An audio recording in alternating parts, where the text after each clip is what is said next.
Howdy and salutations, welcome listeners to a Broken Table Commentary live commentary. How it works is you get your WWE Network ready, hit play when this video says play, and then listen along and or comment along with us as we watch a pay-per-view. So put on your shirt, wave around your foam wrestling propaganda toy, and get ready for the show with us.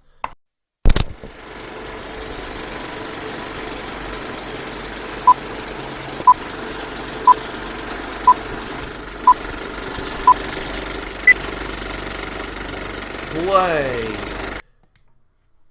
Hello everyone, welcome to BTC Live Hell in a Cell 2012. This one was selected by me, Lenton. If you didn't recognize by my voice, this is Lenton speaking. And with me as always is a regular name Jessel and regular name Michael. Instead of coming up with cool rhymey things, I just say regular name. That's my thing. Oh, regular name. I'm eating Thai food. My computer was messing up, so I was going to have to be eating a sandwich, but I finished it while I was fixing my computer, so you guys missed it. So you guys get Jessel. So everybody listen real closely and see if you can hear Jessel. I can't hear it at all. No, I heard a fork. Yeah, there it is. So what I did to select this pay-per-view is I took all the pay-per-views that I have seen in person, and excluding WrestleMania because that one's very long, and then I rolled a die to see which one we would be doing, and this is the one that came up. So it was semi-random out of 4 possible choices. And it's a show that made a much younger Jessel very sad at the time, as I seem to recall, but that's getting ahead of ourselves. I remember I'm pretty that, sure Jessel. it made lots of us sad. Yeah. See, this is the first time I've seen this since it was, live, so I have literally no memories of the show bar the main event. Me too. I remember one match being terrible, one being surprisingly good, and then I remember the main event. After that, I don't remember much. So we'll see. Well, don't tell us which one you think's terrible, and let's see if we can guess. It's surprising because it's 2 wrestlers that I usually talk really, really good about, and they work so terrible together. It's just a terrible match. So you guys will know. Yeah, everybody will know. It's the bad one. Although who knows? Maybe there'll be some other really bad matches. Let's hope. Let's hope there's some other really bad matches on this card. And we can look for us in the crowd. Sarah, my wife and I were at this show, and we were dressed up because this was close to Halloween. We were dressed up as Kane and Daniel Bryan. This was during the Team Hell No. So I was Daniel Bryan, and my wife was dressed up as Kane. So if you see 2 people that look like Kane and Daniel Bryan that aren't in the wrestling ring, that would be me and my spouse. Where were you seated? Were you on a hard cam or were you on a... We were on the side with the camera, so it'll be harder to be seen. How close? Close. Not floor seats, but the next one up. Hey, that's good. The first ramp seats. Ramped.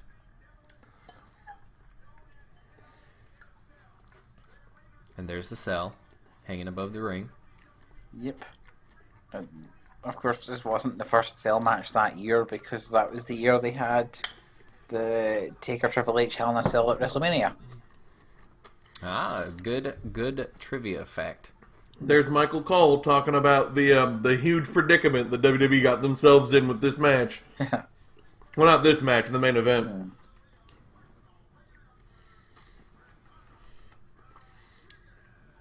Hey, Ricardo! The best thing that happened for Alberto. As soon as he was gone, Alberto had nothing. Yeah, I would say that's accurate. Yeah. Alberto Del Rio is my mom's favorite wrestler. Yay! And I mean this version. Heel version with the cars. Because she would always say when we watched it, oh, he's so handsome and he has such nice cars. Well, once he dropped the cars, he got in better shape, and he got an even better looking body, but he wasn't as attractive. Just something about him. Even when he got in better shape, It's wasn't the as cute. car. It's the It's cars. the cars. And the Ricardo. It's the Ricardos. It's the Ricardos. I wonder what happened to Ricardo. I wonder if he's wrestling somewhere. He is. That's why he left the WWE. He was mad that they didn't let him wrestle. That's what I figured. What was his name? Chimera? I think he wrestled on NXT like twice. And he's good. He's a good luchador. You know, they had what they wanted for him. Essentially, Ricardo, for new age people, he was essentially James Ellsworth. Wow. He has more swagger, but he essentially does the exact same thing, which more makes him a swagger. comedy wrestler that basically never wrestles. Sorry, go ahead. Ricardo wanted to wrestle. So Apparently, he retired in May this year from wrestling. Okay, there you so go. he just stopped. Yeah, he just stopped, and he's now a trainer at the Great Khali's wrestling school. maybe when Alberto makes his next run in the WWE, Ricardo will come back. You know it's coming. I'd legitimately be excited for Ricardo coming back, and by extension, that means a little bit excited for Alberto. Once they move Andre Cien Almas up to the main roster, they'll bring Alberto back and they'll put them all together. Calling it officially. See, I was trying to work out in the timeline if this was before or after the Del Rio face turn, because I've got it on down low so I can talk to you. And the fact that I thought I'll work it out by who he's facing. The fact he's facing Randy Orton doesn't help. Given Orton's had more face heel turns than I can think of. This is heel because he's got the cars and he's mocking Orton's taunts. I know they don't like to call them taunts in wrestling, but that's what they are in the video games. Yeah. I'm having a hard time with this stupid. I should have never full screened. I have my pay-per-views just a little too loud, so it's making it hard for me to hear you guys, and that's irritating. Turn it down. I can't. Oh, now that it's going? Yeah, Oh, wow. my taskbar's in the way. Oh,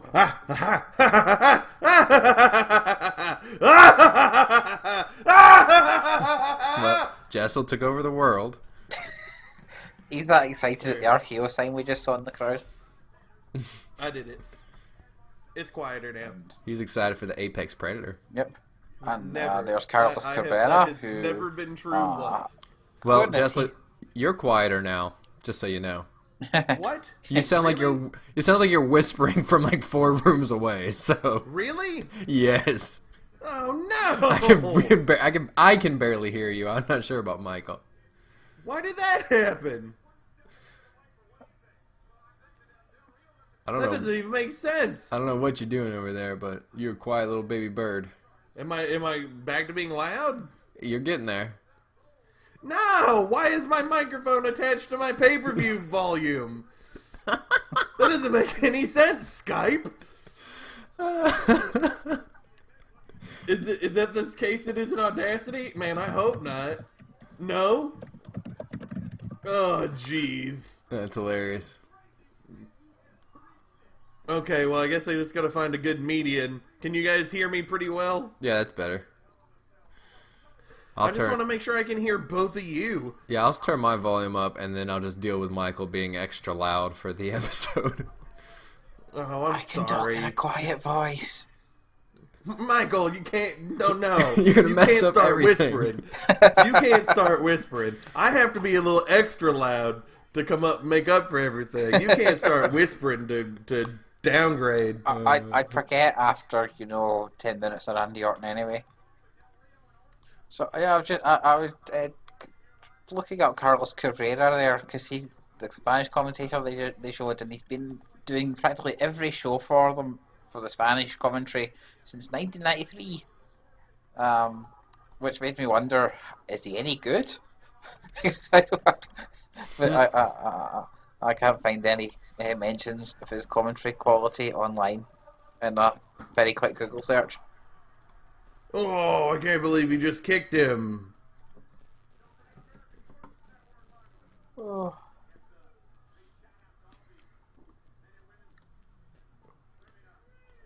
No! Why are you all linked together? This doesn't make any sense. I'm supposed to be watching the damn match I don't give a shit about. Not caring, not fiddling with all this. Don't worry, if you're gonna skip a match, this is the one. Oh, is this the one that you said was bad? Hint, hint.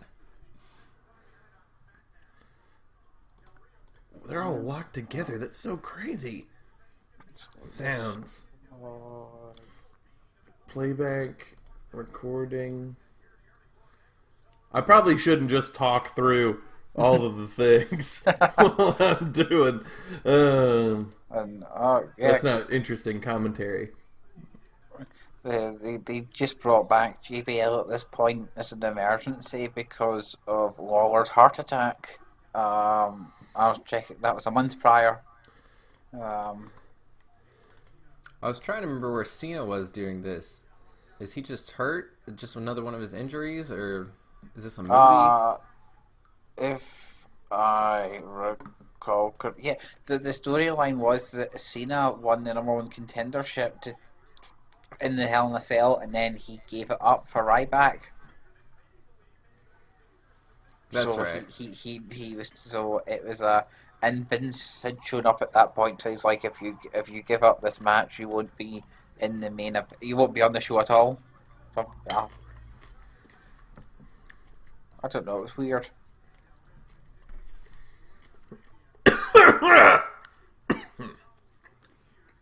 We were in this huge period where literally everything was treading water to WrestleMania because they had Rock Cena set in stone, the sequel, twice in a lifetime, and so everything was just treading water to that in the main event, which, as you can imagine, isn't the kind of thing they do nowadays.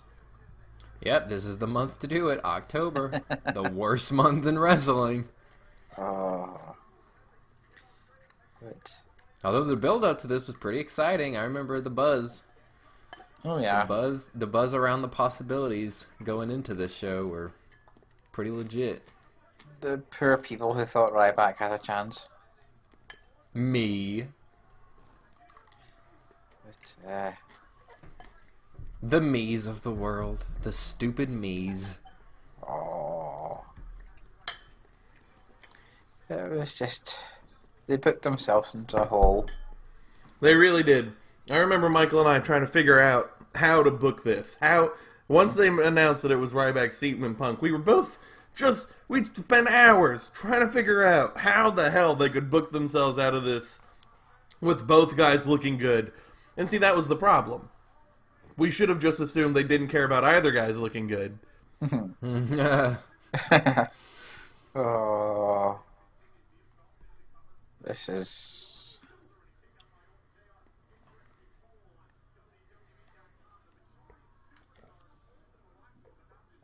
Look how long and beautiful Randy Orton's arms are, though, you guys. I mean, if you're gonna say something about this match, isn't that what you would say? I'd say that we're 6 minutes in and Orton hasn't hit a single one of his regular moves yet.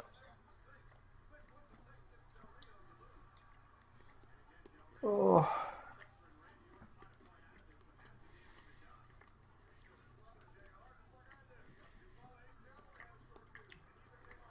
Del Rio's making his return on Impact here in a little bit.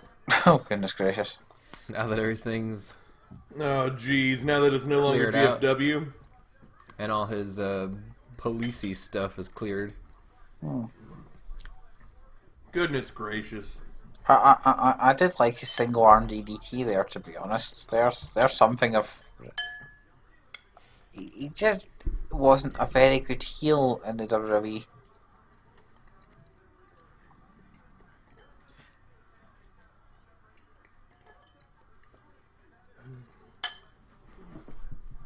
Oh. Yep. We can really blame Kevin Nash and the NWO. They created the identity of the cool heel. And so many guys want to be the cool heel. But yes, but hardly any of them can actually be the cool heel. Yep, but you can certainly watch Alberto try. Oh man. But I will give Orton this. When Orton's a heel, he loves just being a real damn bastard. yeah. And that's what you need. Like Sami Zayn's heel turn currently. He's doing good. He's doing real good. Yeah, baby. Yeah, because he's not changed himself, though. He is himself with an attitude change, rather than, becoming generic heel.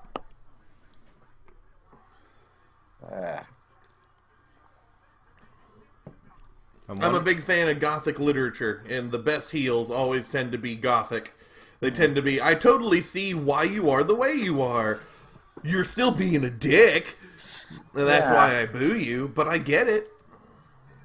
So, essentially what we have here is a wrestler whose career best stuff as a heel is playing the face, and a wrestler whose career best stuff is being a fiery face, being a methodical heel.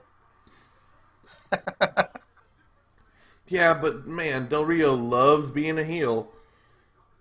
He ain't good at it, but he really likes it. I mean,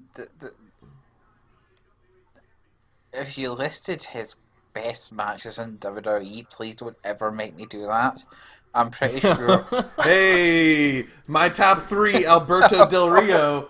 Yeah, I'm pretty sure all of the top 3 or whatever would come from his face run, because that's when they were all.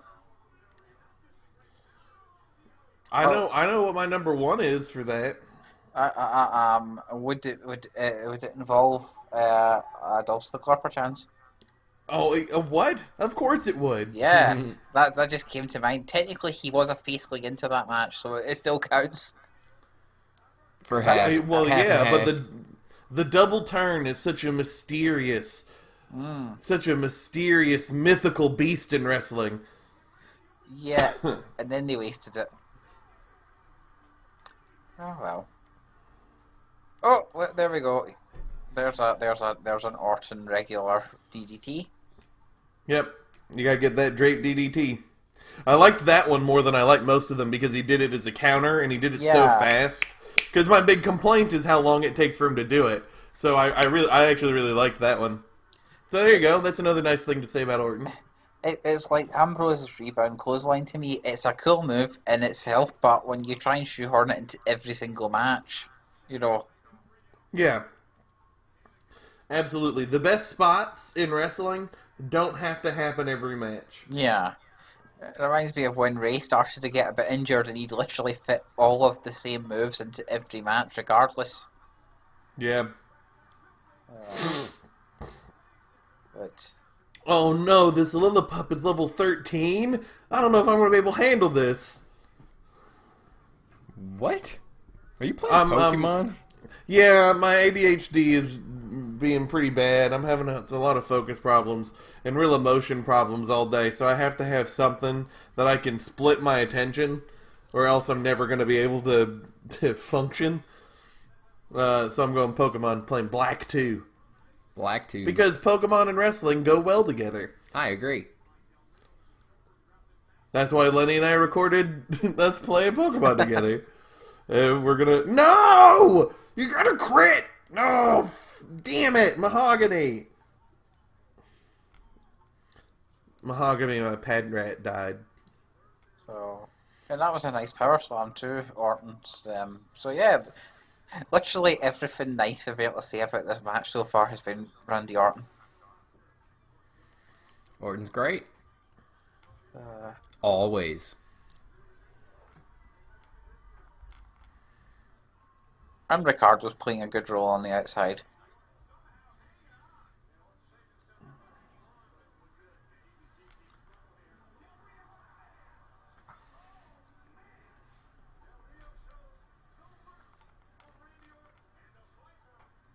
And that looks sore.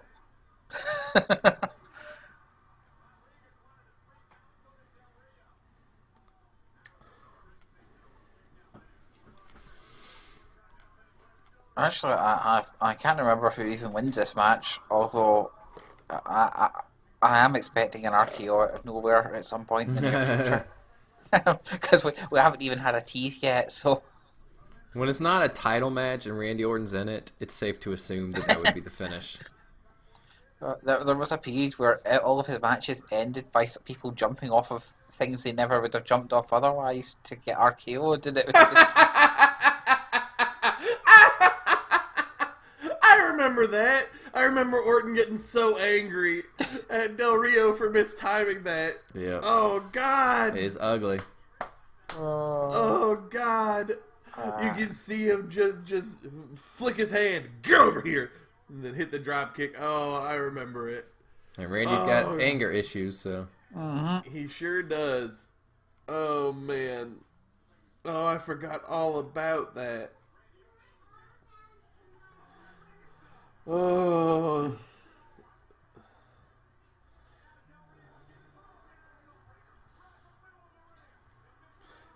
I think the thing that irritated me the most about Del Rio is that he tricked some of the guys that we talked internet wrestling with, and some of the guys we talked on the forums with, me and Michael did, into thinking that he was a really smart, good storyteller because he always worked the arm. He was always telling a story. It's like, no, he does the same thing every match. It's not telling a story if it's the same. You can't praise him for being good at it if that's all he does ever. well, That's he does tell a story, but so did Ron Garvin, and it wasn't a very good one back then either. yeah, um, yeah. it's, But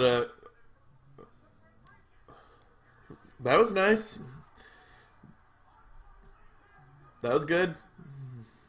Out of nowhere. Hashtag. Yep. trademark. Trademark. And he got it via jumping off of something randomly for it too. He always runs up the turnbuckle and plans on just falling off. It's better than the chin butt. The chin butt. Yeah, the flying chin butt. Yeah, the move that everybody people does. do just to get RKO'd. I hate it. Christian did it. CM Punk did it. So many people did the flying chin butt. Well, they used to always do it for the random sweet chin music. They used to jump off the ropes to get... Oh, I didn't even think about that. No, you're right. Then they're like, oh, well, we're not doing chin music anymore, so let's all do it for the RKO. That makes sense. Then I'm sure before Shawn there was somebody else that they would do it for. The springboard and the super kick was something that Shawn and Shelton Benjamin did, and then literally everyone took one look at the reaction it got, and then like everyone was trying it after that. And it got a good reaction, but Yeah, I mean, I've seen the match 100 times, and what was Shelton gonna do? He really was doing a chin butt. He just jumps off and just goes forward. Like his move was literally, I guess I'm just gonna touch you with my body. oh, Gonna but touch you at with least my body. it worked there because Shelton's would do crazy shit from with defying gravity, so it fitted the context. Yeah, somewhat. definitely. It worked, and the build up to it was really good. It was a good match. It's forgivable. And Shelton had used the chin butt as a finisher in the Indies, so The chin butt of doom. of Doob. Oh, jeez. We were asking what was going on with John Cena. He's been tweeting with Vicky. I loved Vicky. Me too. We had a debate, a debate tournament or something on that forum, and I was debating that Vicky was the best heel in wrestling, and I think I did very well, but because they didn't like the answer, I didn't move on. Yeah, one of the wrestling websites that I follow, and I believe Jess follows too, has been doing a debate series right now as well. And Yeah, it just seems silly because it's just going to be one guy who decides who moves on and stuff. yeah, that's the same site. That's the same debate series I was part is of. it? Okay. Yep. Well, then yeah, that's definitely a flawed way of doing things. Dolphy Dolph. with his beautiful more hair. ramen hairy than normal. Oh, and he's also more orange.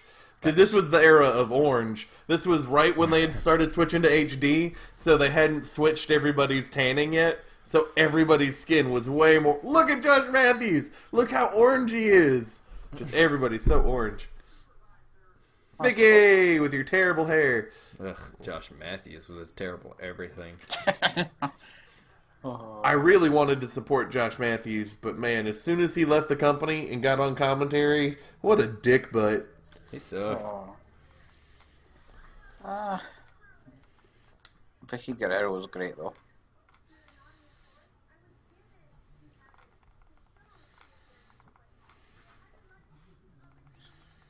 Oh, I heard AJ, and I thought AJ Styles. I was like, what? No way! Nope. The cute AJ. I was super into AJ. Which AJ? Lee. Oh, yeah. I remember watching her in FCW and rooting for her so hard.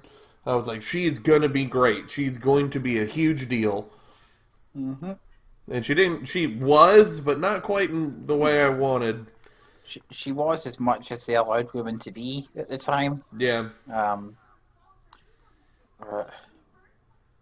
mean, is she even 30 yet? She could come back one day for all you know. I mean, she is married to Punk. I mean, it's very highly unlikely that she's coming back. Never say never on wrestling, I say. I mean, true. True. Damn true. There's Paul Heyman going up to at least a level 5 on his OTT scale there. He's got a great tie. I like his tie. He probably has a suit thing for all of them.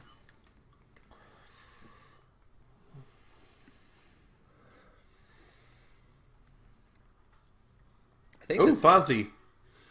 I think this pay-per-view has one of the rare Sin Cara Rey Mysterio team-ups on it. Oh yeah, when they were setting up that WrestleMania match that never took place. Yeah. Oh yeah, they really were. Because this is old Sin Cara. Mm-hmm. Botch Cara. Botch Cara. Gotcha. Alright, this is Road Scholars Hell No, right? Should be. Yeah, baby.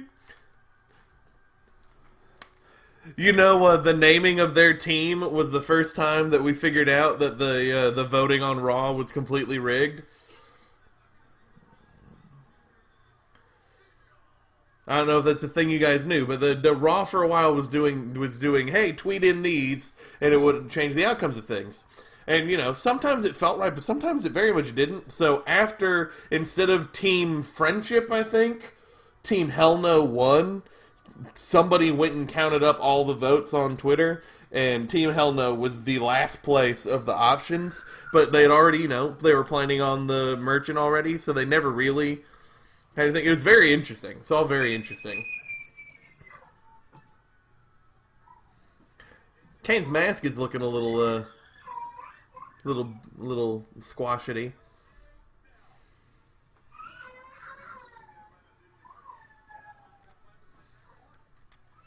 That's the mask on top of the mask.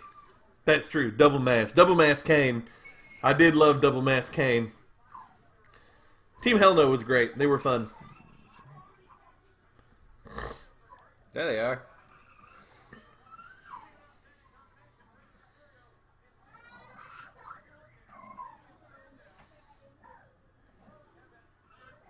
Yep, you can tell it's Botch Cara because he has less tattoos. Yeah, it doesn't have the big old shoulder, arm, chest. Yeah, the shoulder eagle. Yeah, that Hunico has.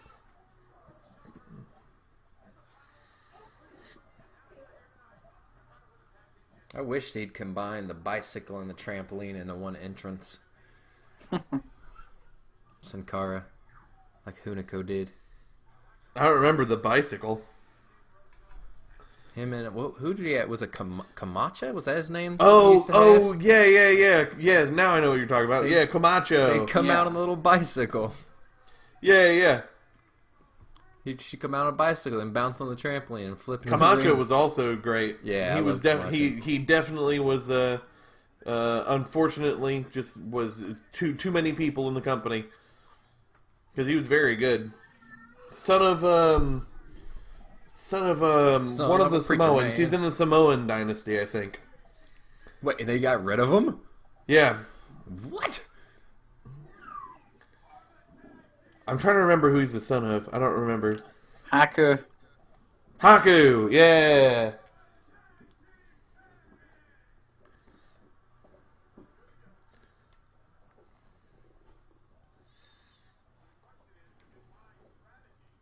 There's Sandow. Blanc.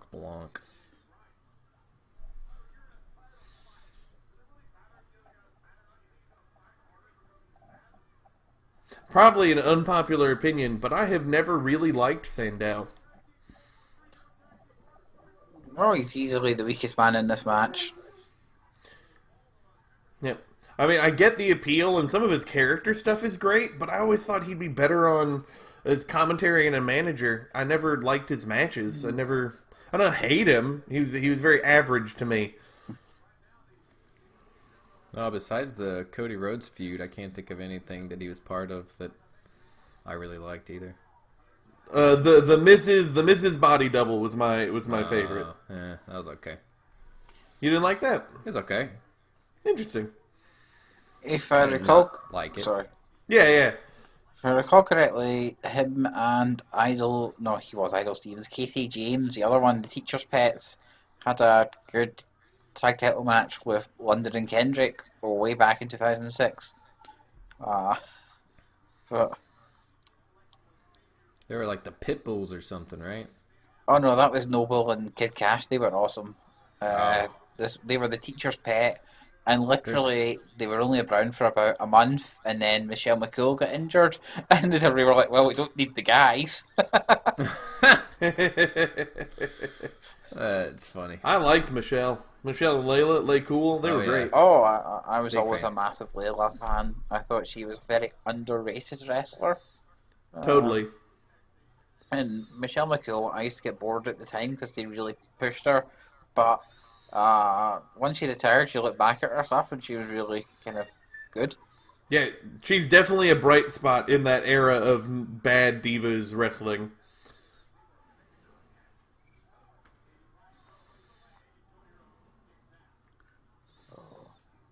I'm going to keep muting my mic just now so that you don't get interrupted by the shrieking, tired toddler going to bed.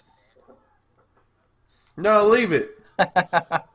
That's what people pay for here in BTC God. Live. Uncensored, baby crying, Scottish dad, Baby action. crying, clap. But you realise one day she will be old enough to take her revenge. Oh God. So yeah, this match has Daniel Bryan, who's a wee bit popular, Cody Rhodes, who's a bit of a cult hero, and of course Kane, who's one of the all-time greats. So with a big boot. And then Aaron Rex. Oh.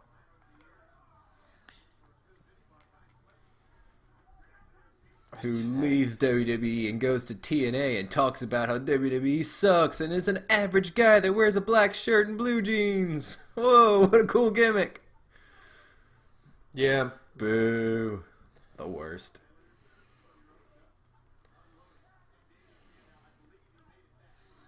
This was pretty much his career highlight. I mean, once he won the Money in the Bank and immediately got rid of it, he was dead in the water.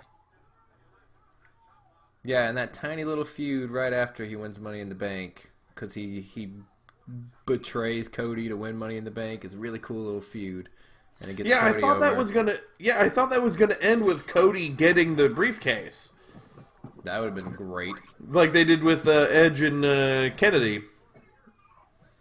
That's really where I thought they were going, but the WWE just did not want to pull the trigger on Cody. Well, they gave him that big IC title run right off of it, so.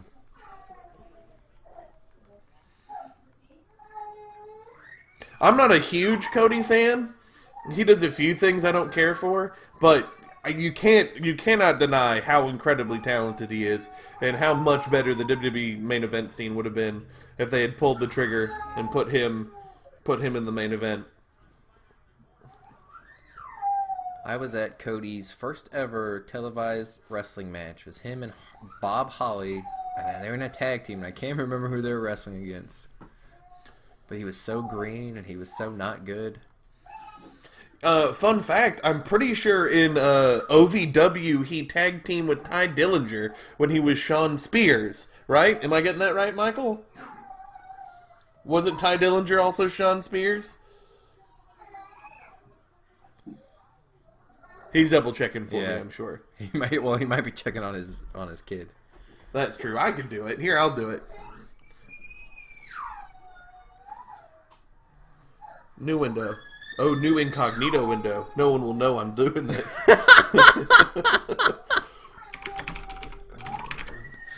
Oh, that's very funny. Yeah, Sean Spears.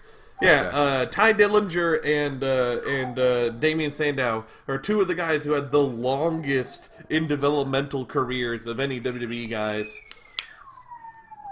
Ty Dillinger had been with the WWE since 2006. Wow. Yeah, and he never made it up. So he's homemade then. WWE made him everything he is, I'm assuming? Well, they made him, and then he showed up a little bit on ECW as Sean Spears, then he left, went around a few places, and then in 2013 came back. Okay. But Damien Sandow did the same thing.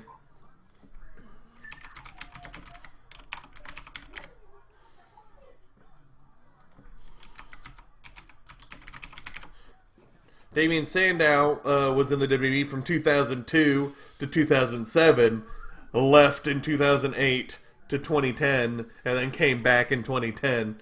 So yeah, Most of his just career. very interesting. Yep.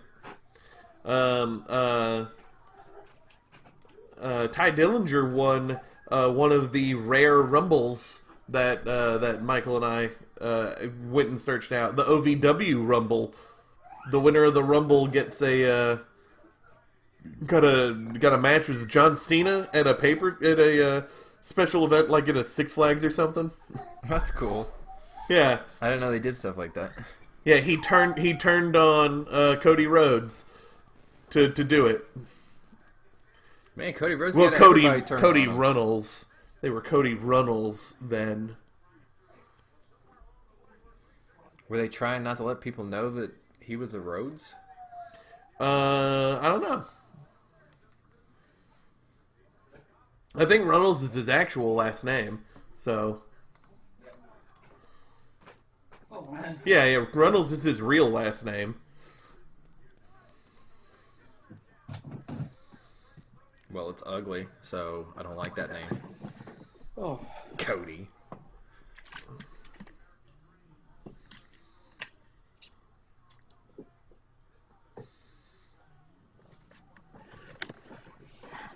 His real name is Cody Stardust. Oh. Little known fact. But yeah, the OVW Rumble's pretty alright. Oh, the 07 one. Yeah, there we go. Michael's back. Yeah, I had to go deal with. Yeah, the whole Damien Sandow Cody Rhodes breakup was very similar to the Sean Spears Cody Rhodes breakup. Yeah, and it took me forever to realise that he's Ty Dillinger now. Yeah, Yeah, yeah. that's what he's just I just did all that. Yeah, it literally took me ages to work that out. Of course, you know the tragic thing about that Rumble is it was for the right to face Cena a special in the open air, and the day of the special at Six Fields or wherever it is down that area, torrential rain, so the match lasted a minute. So all of that, and then the weather stopped them being able to have an actual match. Yep. So Ty Dillinger never got to have his John Cena match. Well, Has it's he the time wrestled there. John Cena since? Did they ever wrestle on SmackDown? I feel like that happened on SmackDown, but I'm not sure.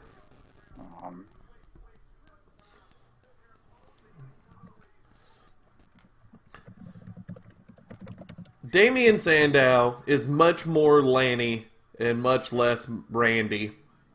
Much more Lenny? Lanny. Oh, okay. Savages. Yeah, well, the Paphos. Well, yeah, but... Since I don't think they ever let Lanny be Savage. I don't think I've ever heard that name said out loud.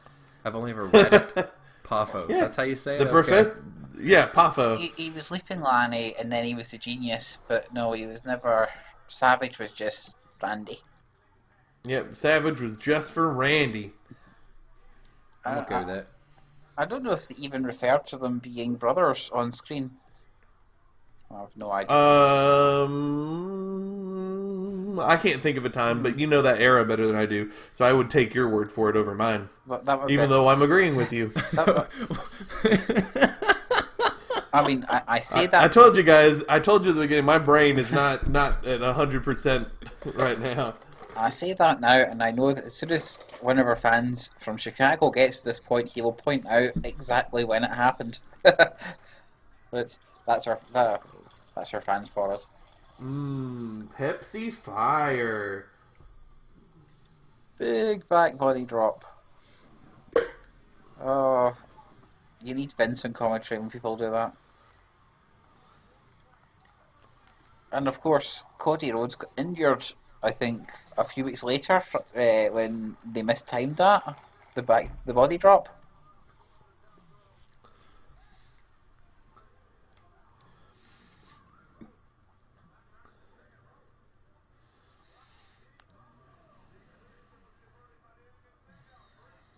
Boop. Yeah, that was one of my favorite Kane moves. The flying clothesline. Oh yeah. He always looked like a monster. He always reminded me of King Kong or something when he did it, which is silly. He doesn't look like King Kong or anything, but just something about it was monstrous, and I loved that. Oh.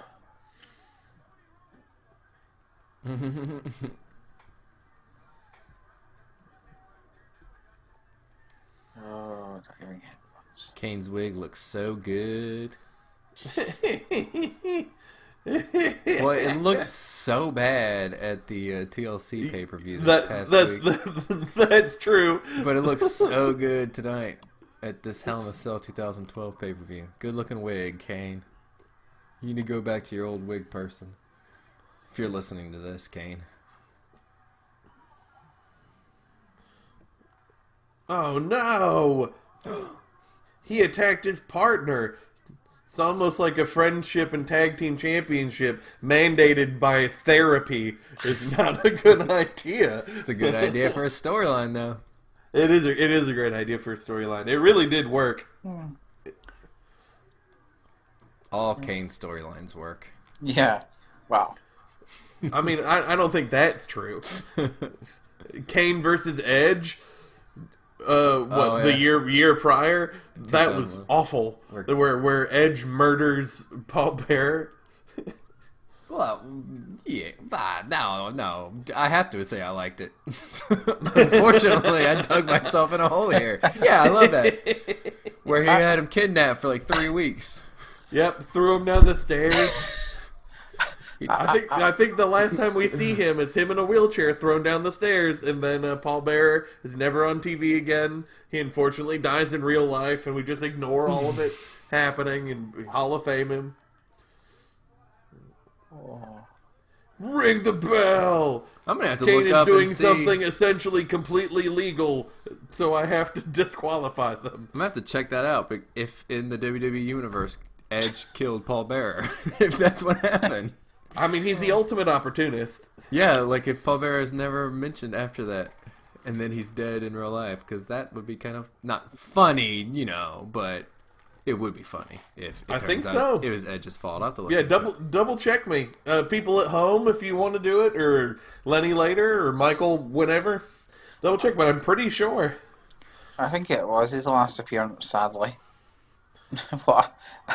But I mean, to be fair, Paul Bearer has died 2 times prior to that as well.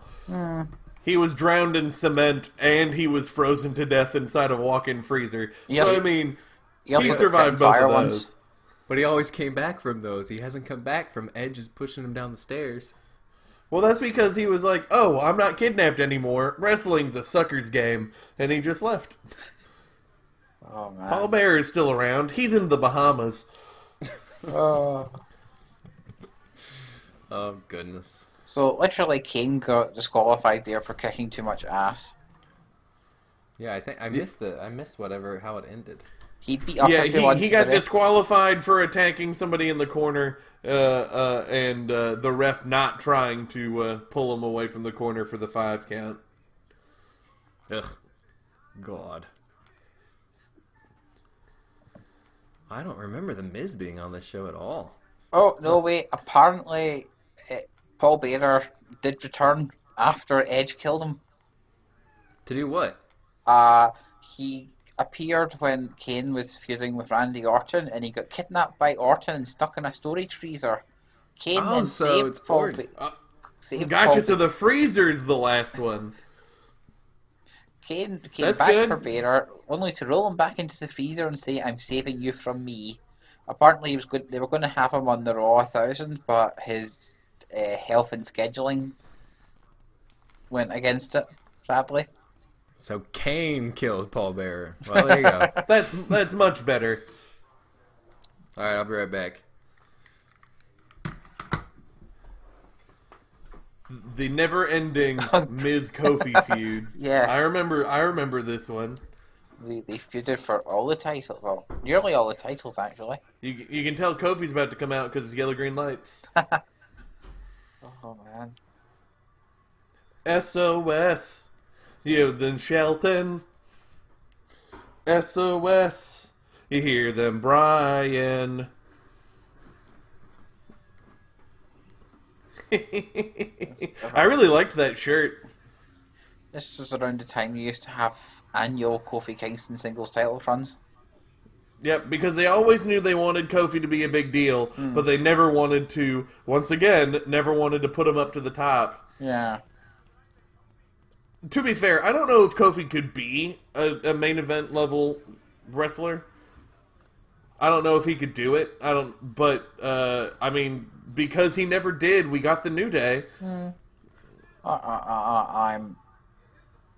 I'm unsure about it, although the only time they put him in the main event, he had a hell of a lot of momentum before it got ended overnight.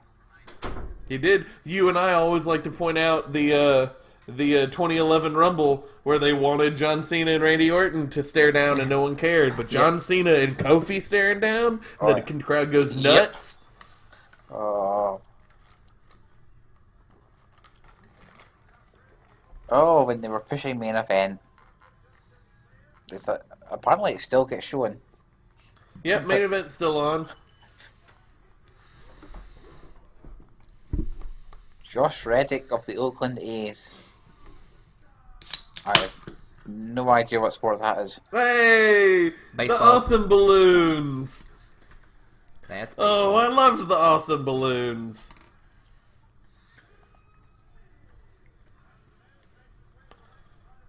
And Miz wearing a stupid ring jacket.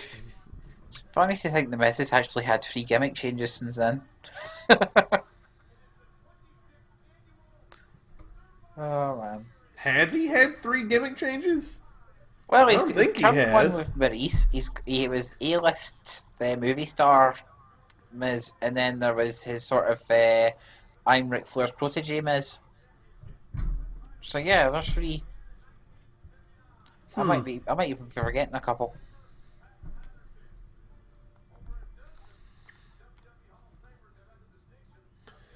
I hope this one's a sleeper.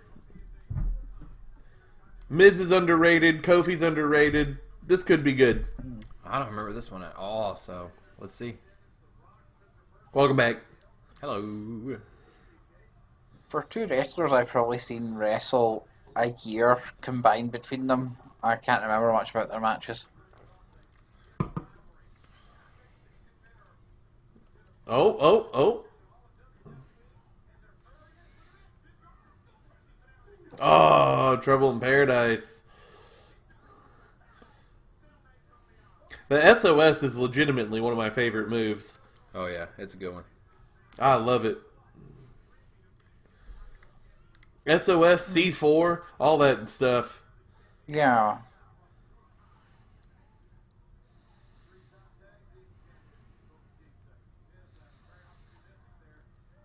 I want to see Kane and Big Show doing the C4. You know Big Show he absolutely would love to do it. Yep. Big Show loves proving that he can do that stuff. Oh yeah. I mean, have you seen the famous Big Show v Kane chain wrestling match? Oh, it's great. It's wonderful. Oh. It was on a SmackDown, I think. It was... I think... Yeah, it's great. It was in front of the wrong crowd, sadly. If they tried it now, it would get... in front of the right audience, they'd get the smart cheer from it. But sadly, back then, people were like, what the fuck? They wanted to see two monsters wrestle. Yeah. And monsters aren't real people. They can't wrestle like real wrestlers. They have to be terrible and slow. That was a really good sell by Kofi. That kick to the face. I like that.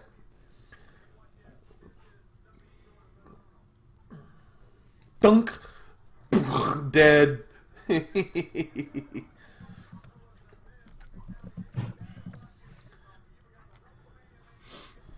Man, it has been so long since Miz held the WWE title.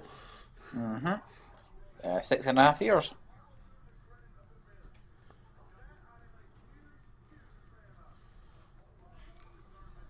Other than Elimination Chambers, I don't know if he's ever actually been a contender since then. I don't recall.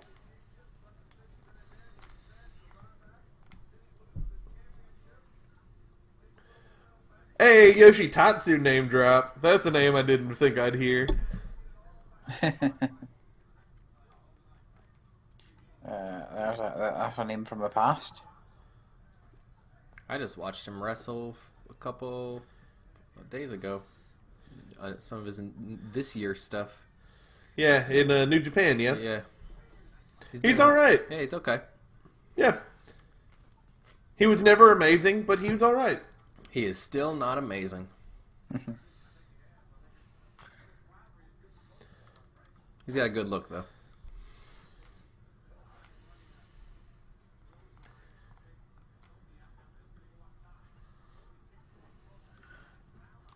Dunk. Apparently, since The Miz was last WWE champion, 10 whole people have become WWE champion for the first time. Yeah. So he's not even in the 10 most recent anymore. Yep, because Miz was the 40th. And he's been supplanted by Jinder, Bray, AJ, Ambrose, all the Shield basically. Daniel Bryan, Del Rio, Rey Mysterio, and Mr. Punk.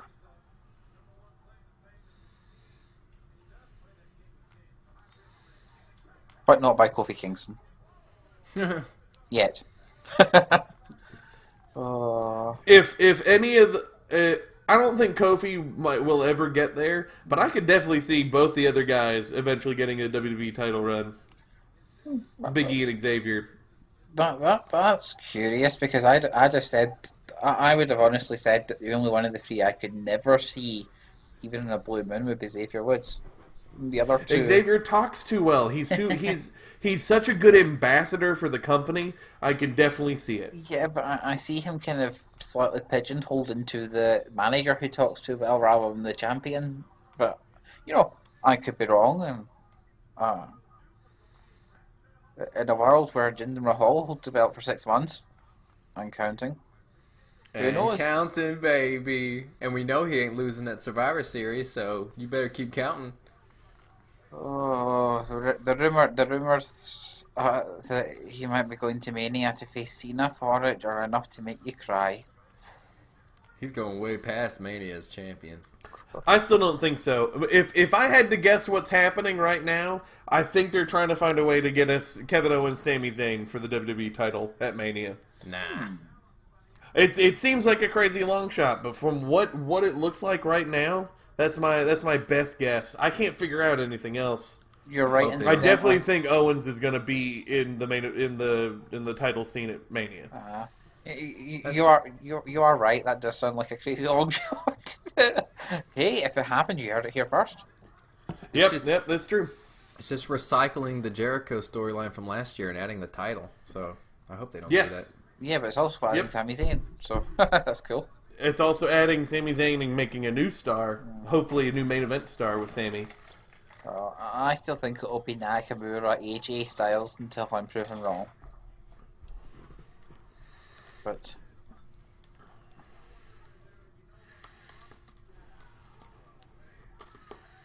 I guess I haven't thought that far ahead.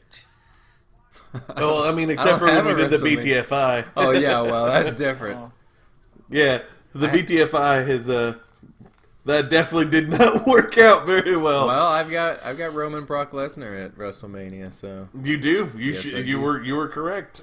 well, I'm That's not gonna gonna have happen. him be correct. What to see? That's gonna happen for the U.S. title, Universal. Absolutely, 100%. hey, maybe it'll be Miz v Kofi Kingston, and this will be timely. That'd be cool. But, no, I think the Miz is destined to be a once only world champion. But Yeah, probably. I'm sure it's better than having never been.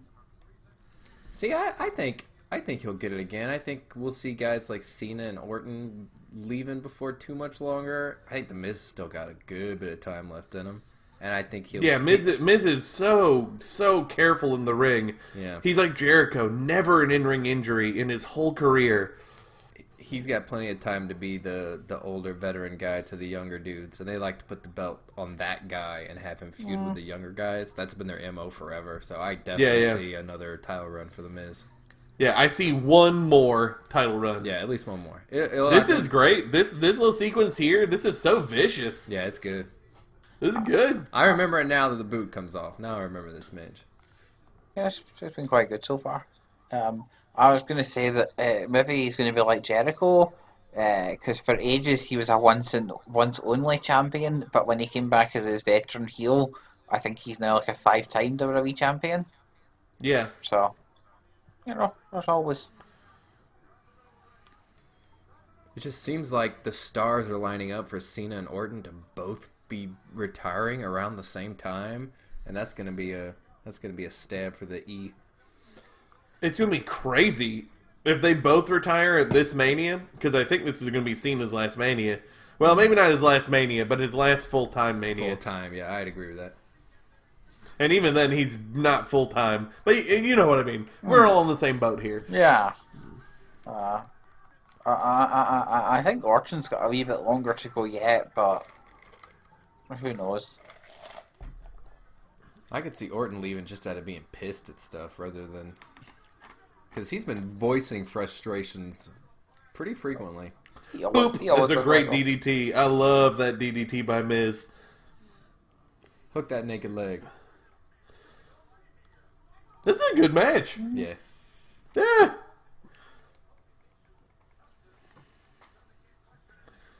The answer to the question, why did Miz and Kofi Kingston wrestle so often? Because they had hell of a chemistry.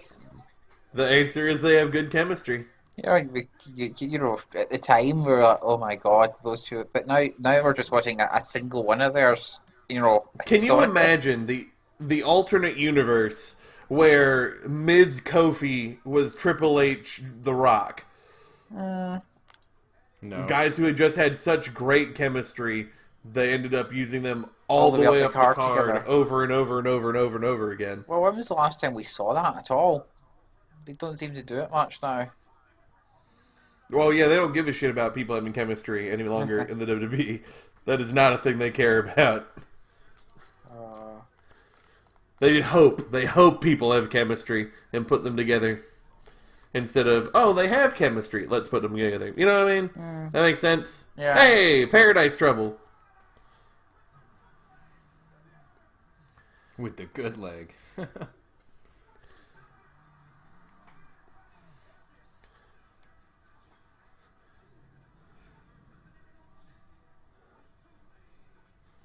You're right, JBL. I'll never say that again. So it was booked the same as the Orton Alberto match, but done better. Yeah, because Kofi's a better is the- face. The better version of that match. So does that Who'da thunk it? does that count as a sleeper for you, Jessel? Oh yeah, definitely.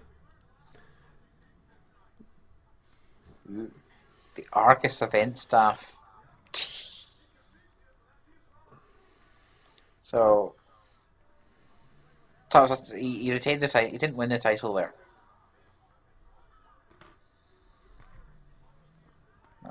No, yeah, because he was already the champ. You can never be too sure with Kofi Kingston title reigns. There was a lot of them back then. Trouble in Paradise. SOS. They hear them shouting. SOS. They hear them Brian. Why come they never hear him, Charlie Haas? Oh man. Charlie has.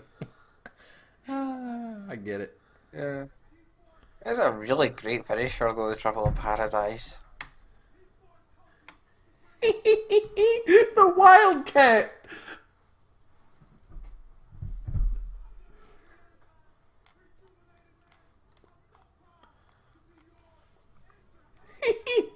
The Wildcat. I remember them doing all the merch for Kofi with the Wildcat. That was his new thing. That did not last. Oh man, the Wildcat. Oh yeah, and his trunks even has it. It's got the cat scratches on the side. I just thought those were sideways palm trees.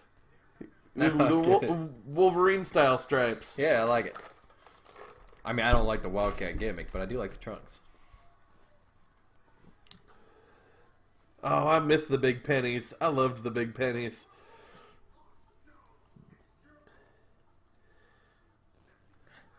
I have been researching this, trying to find out what people think of Carlos Cabrera and who actually listen to him, and apparently he's very well thought of.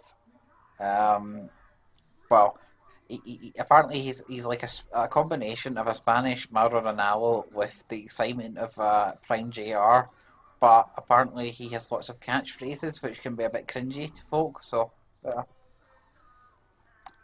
Interesting.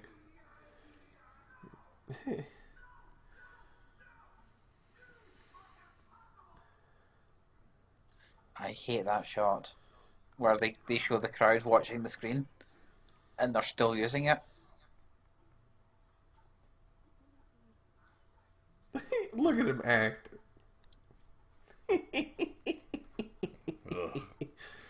Overrated. Who did Daniel Bryan? Yeah.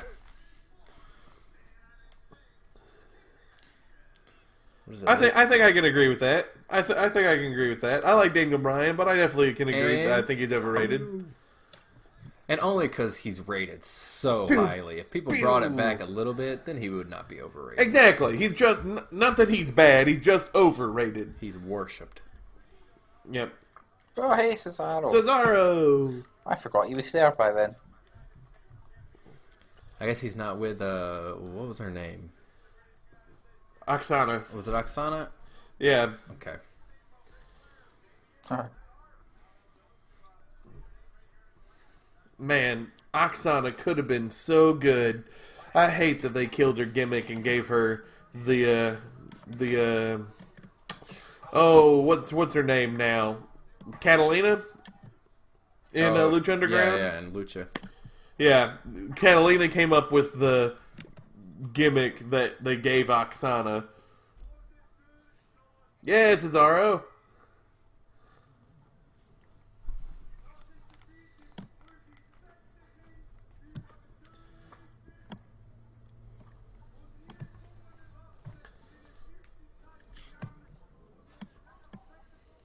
That's right.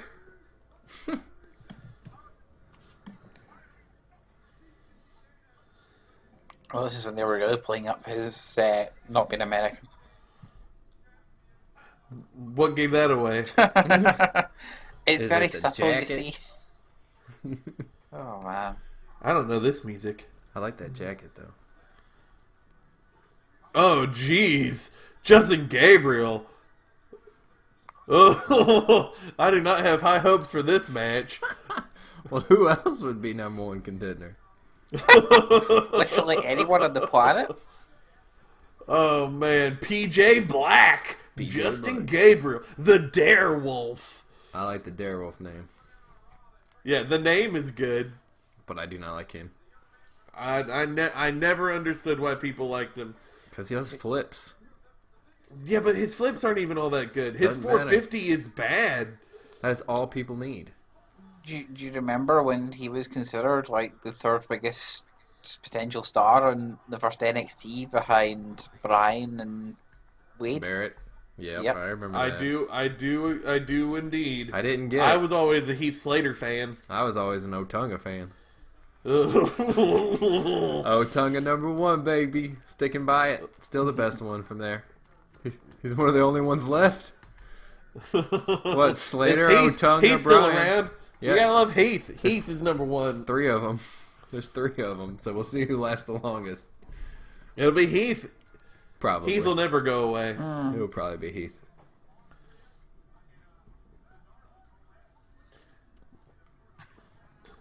But not, at least he wasn't the worst member of the Nexus. I mean, Mason Ryan existed. What? Mason Ryan wasn't part of the... Oh, I guess he was later. Yeah. Yeah, he was The Nexus Part very 2. end. I actually really liked Mason Ryan when he turned babyface in NXT. The what we know of as NXT now. I actually thought he did a really good job. I liked him. Too bad that he just, for whatever reason, he just never caught on. I always liked him. His face, I like big dumb guys. his face run sort of ended a death when they had an elimination match, and he was doing the whole, babyface and fire giant thing, and then he got pinned by Cody Rhodes in the middle of Cody's biggest heel run at the time, and the crowd basically chanted "Thank you, Cody." And it was like, oh well, there's a face turn. Yeah, that'll do it. This wasn't a time period that Cody was getting, the Cody Rhodes pop, shall we say. This was when he was kind of getting booed out of buildings. So, but there were lots of rubbish people in the Nexus. Mr. Tarver, he was bad. Hey, Michael Tarver. Darren Young wasn't great at the time. Unfortunately, still not great, but I want him to be. Yeah. I think he has all the things that could be great. Mm-hmm. They just, I don't know. I just don't know. I am rooting for him. And if I was the kind of person who could say anything bad about the Hennig family, I would point out that one of them was not brilliant in the Nexus, but obviously I can't, so I won't. Oh, I forgot about Cesaro's thigh stripes. I loved the thigh stripes. Yeah, those are hot. That was such a cool look. It was so unique. I remember nothing about this match, but Justin Gabriel is basically here to job, isn't he? Justin Gabriel is a former FCW champion, 3-time tag champ. I mean, they thought they had something with him. Mm-hmm. And the last time I saw him in the WWE, he was jobbing to Fandango. So. Yep. Oh, no, the last time I watched him was he was actually doing kind of interesting heel work in NXT. Him and Tyson Kidd. It wasn't great, but it was kind of interesting. Is that an epitaph for the WWE career? Not great, but kind of interesting. Look, I don't think Justin Gabriel's great. He's a guy that I would have cut 1,000 times over. But he was okay. You know? He's Kurt Hawkins. You know? Oh, poor Kurt Hawkins.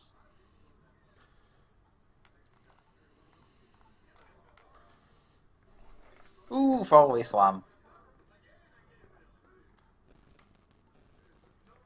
Oh, you're a little behind me. I was ahead at one point, and then it's gone behind. It's computers for you. Also, the whole Atlantic Ocean, time. Yeah,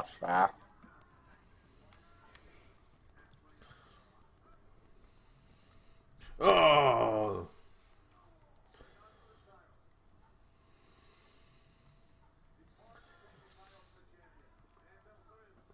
You know what? We complained a lot about how often the pay-per-views are, but I really do appreciate having the titles separated on two shows. Because having every title having to be defended every pay-per-view, like this U.S. title match here, just Yeah.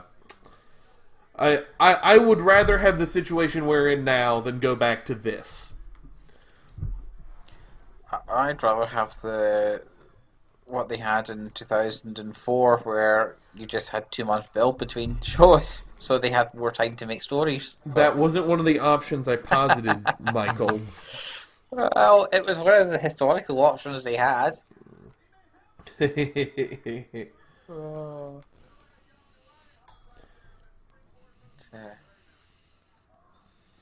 I think what we said last week, just give us 3 weeks between pay-per-views is probably the best way to do it. Unless they punt for Rumbles daily, in which case I will deal with it. Royal Rumbles daily. Yeah, the Daily. Daily Rumble. The Daily Rumble. Oh my goodness. The 2018 year of the Daily Rumble. Every winner of a Rumble still gets a title shot at WrestleMania. 364 men versus the WWE champion. Oh God! Every time you win, it acts like a one-up. So it ends up being WrestleMania. Oh, I won 8 Rumbles. You have to pin me 8 times before I'm out of here. Complicated. What What a TNA match. Yeah, exactly. Absolutely. Bound for glory. Rumble a day. Now, you do that on a smaller scale where you, with just like a handful of guys, that's actually not a super stupid idea. I would be into that. But every day... It's a thing, yeah. It's That's the thing much. that idea is a thing I've been pitching for years. I really want to see the Money in the Bank winner also win the Rumble. That way they get their Rumble match at WrestleMania. They lose, immediately cash in, and get a second chance. But you know that's what's going to happen. I mean, right? Unless they lose both of them, that'd be cool. Yeah, or lose both or something. I don't know. It would just be cool to see it happen once. No matter what the outcome of it. I'd love to see that thing. Just like I want to see someone win the Rumble without ever doing anything. Just because it's a great story they can do one time. I want to see it. Everyone's thrown out at 29. Whoever 30 is just wins. I like that idea still a lot more. Because I like that idea more too because it's less predictable. But, Exactly. Because where you go from there is incredible. You have Heath Slater win it, and then it's like, well, holy crap, Heath Slater is not a WrestleMania main eventer. What are they doing here? Oh, Well, I love the neutralizer. I wouldn't go with Heath Slater, but of returning David Otunga, yeah, but I mean, sure, David Otunga is fine. Either way, it's somebody who isn't a main eventer. So what's going on? And does he lose it? Does he not? It's just all intrigue and all interesting. I like how they That made match it was that- quite forgettable. But I like how they made it that he literally just dead weight lifted him into a finishing maneuver. yeah, Gabriel got destroyed. I really like the neutralizer. I know a lot of people don't like it because it's too much setup, but I think it's super cool. I like it when they made it look like he deadlifted folk like that. Like the time when he hit the neutralizer on the Great Khali, and you could literally see the crowd lose their shit over it. Yeah, absolutely.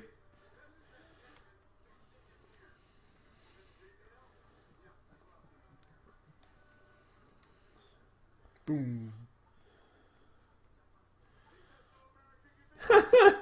No American can beat him. No one's done it yet. That's why you wrestled a South African to prove that point.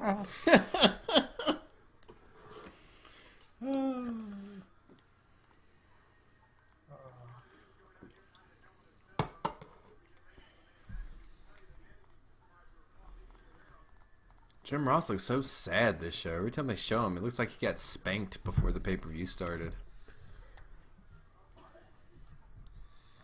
He shouldn't have said those stupid things. Ugh. Jim Ross. Poor Ryback.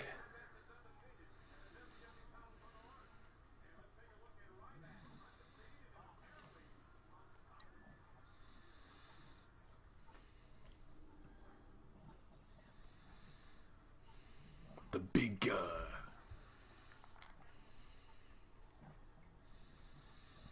I'm wearing my Ryback shirt today in honor of this pay-per-view. Nice. Yeah, once I knew it was this one, I had to wear my Ryback shirt. Oh, I should have done that. Maybe if we had enough of that stuff going, he'd win. Oh, man. Wouldn't that be incredible? If somehow we wore enough merchandise for someone, we would alter time. Yes, that would be incredible. That'd be incredible. You and I are the only ones who have this power. So we have to make sure we rewatch pay-per-views and wear all the merch we can. Feed me more.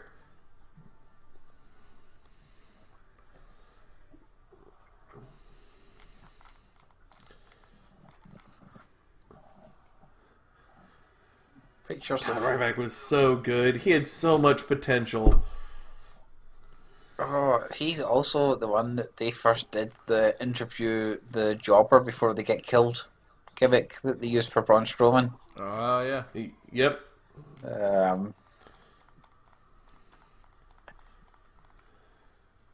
Although none of the jobbers. Oh, feed me punk. I forgot about that line. Oh, I loved it.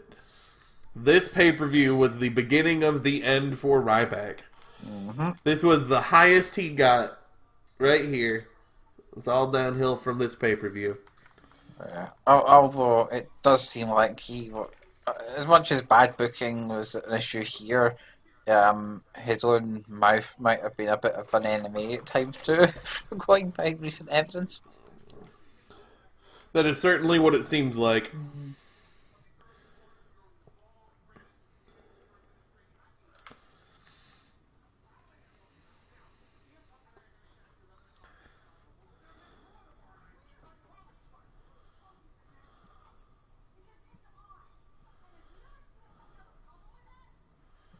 The closet.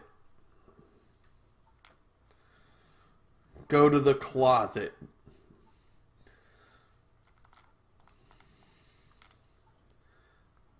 Unbelievable. I agree, Vicky. Unbelievable. I don't have the sound on. What has Heyman been trying to get from Vicky the whole pay-per-view? Oh, he's been trying to convince her that this main event isn't happening. Because he's afraid for Punk. Oh, okay. So he's just like, it's such a good idea that you had to cancel the main event. So Punk and I are going to go leave. We're going to go ahead to, we're going to make the 11 o'clock flight. But we'll see you on Raw. And she's like, what? Who told you this was ending? This match is still happening. Well, that's silly. Yep. Unbelievable. Booyaka, booyaka. This is Ray. Booyaka, booyaka. Also overrated. Booyaka, booyaka. Boo Ray. No, I wouldn't boo him, but he is overrated. That was one of the great things of the 2014 Rumble, where Rey Mysterio got the crowd reaction that he's always got from me for years. Wall to wall boos. My headphones are hurting my ears.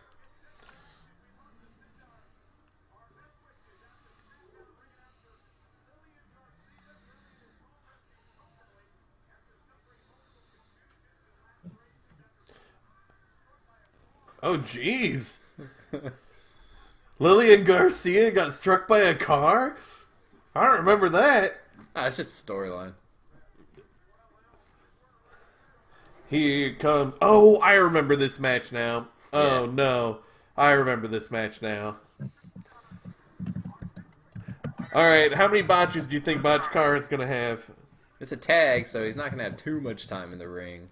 So probably just one? I'd say 2. 2? Alright.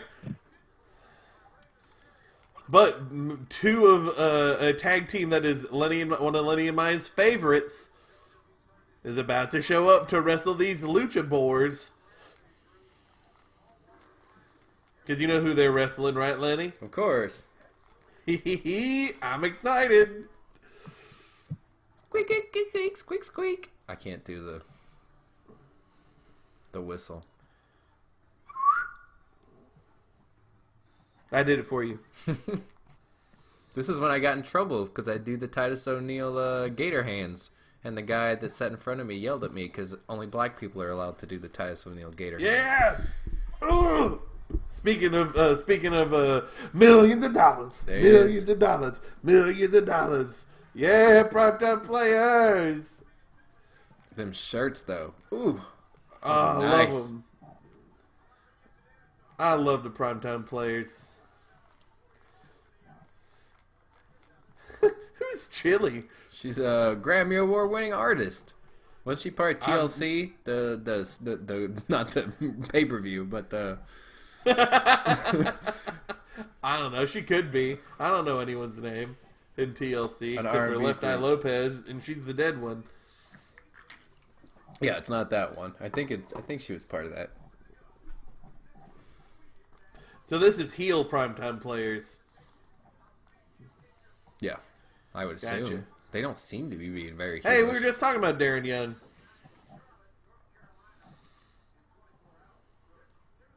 They're so colorful. Primetime players. I mean, the luchadors are too. Darren is, by the way, in incredible shape right now. I cannot wait for him to return and for them to hopefully do something with him. Does Sin Cara have Rey Mysterio's mask on the back of his head? Is that what that is? I don't think so. I think this... Oh, no, you're right. He does. What the That's really weird. Does Rey Mysterio have Sin Cara's mask on the back of his? I hope so. That would be kind of cool then. If not, it's just really weird.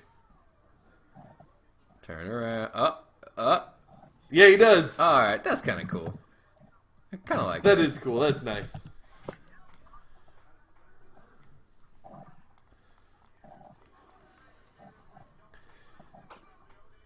They wanted so much for them to break those masks. Yeah, the record. Guinness record. Yeah.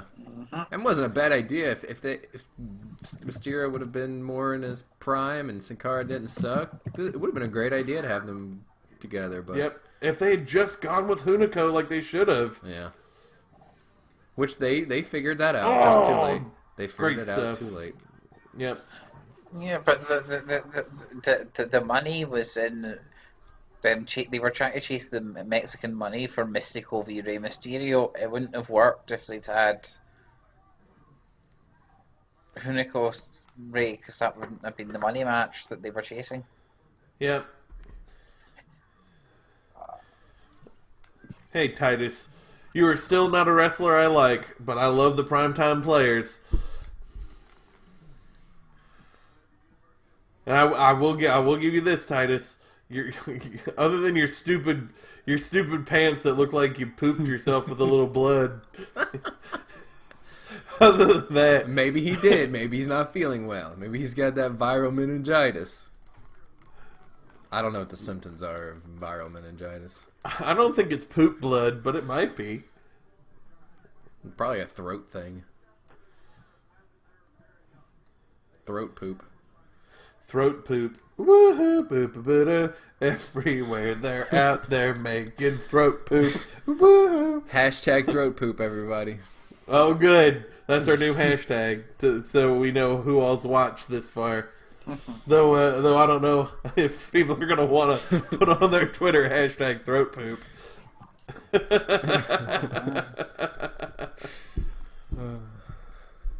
Put it on one of your fake Twitters. Everybody's got a fake Twitter. Do they? I might. No, I didn't know. Everyone should have a fake Twitter. I don't have any Twitter.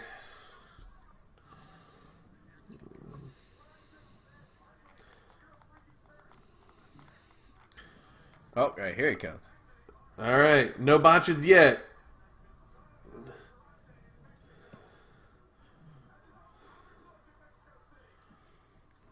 They should have done it where if he gets tagged in, the lights change to Sin Cara moonlighting. And then when he tags out, they go back. Oh, it's so stupid. Mm-hmm. Kevin Dunn thought he was so clever. No change there. I was there for Sin Cara's first televised match too, and I remember when they did the dim lights, and there we could go. not see it, and it was so bad. You sure that was a botch? Yeah, it was supposed to be a countered arm drag, and he just kind of fell onto his shoulders. I don't know. All right, that's fine. I think it was one, but since we don't agree, it won't count. They're just usually so much more obvious. Because he's also such a bad actor that if he was supposed to just land for Titus to take over, he would do it that way as well. Which I guess is botching as well, botching his acting.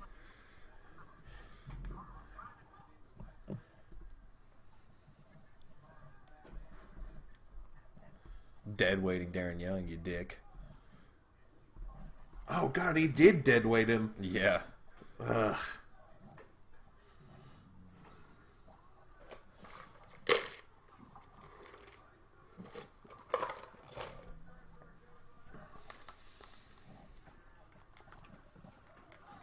Oh man.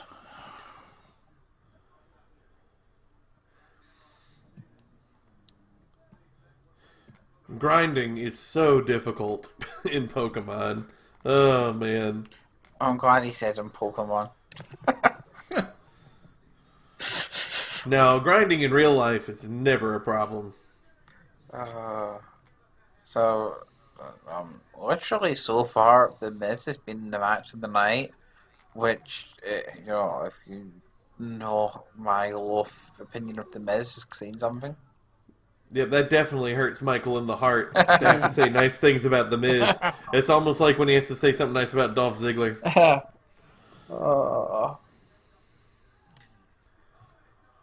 Hey, they don't call it the hardest part of the ring yet. I think... Oh! Hard ring apron, but not the hardest part of the ring. I don't think they started saying that until Owens in NXT with the pop-up powerbomb. I'm not sure, but I think that's the first time I remember them. That's the hardest part of the ring.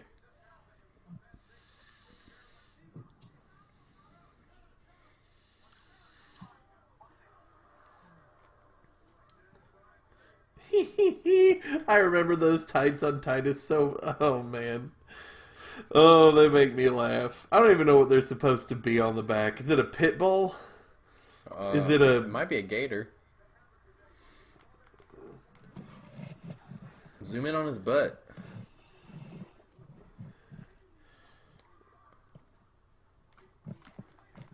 WWE Network needs a special feature that zooms in on only Titus O'Neil's butt in every pay-per-view.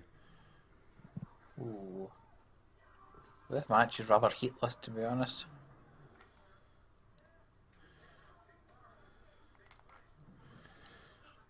Come on, Darren.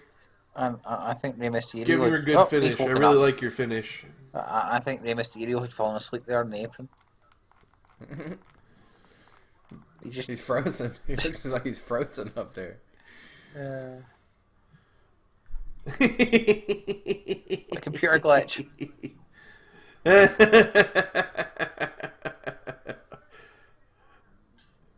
I know he's laughing about Pokemon. Millions of dollars. Kicked right in the testiballs.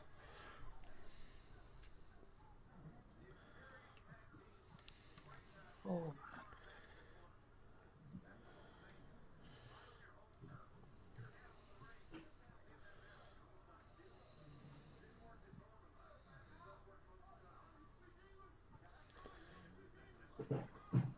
Yes.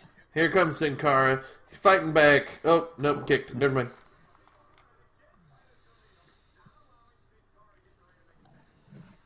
So far, the man of the match in this particular match so far is the dude in the crowd who keeps trying to get Sin Cara chants going.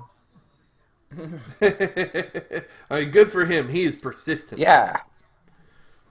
They must pay him very well. Oh, he finally did it! Yay! He finally did it! It's fueling Mysterio. It's making him move his head faster. Yeah, he was actually just snoring there, to be honest. Oh.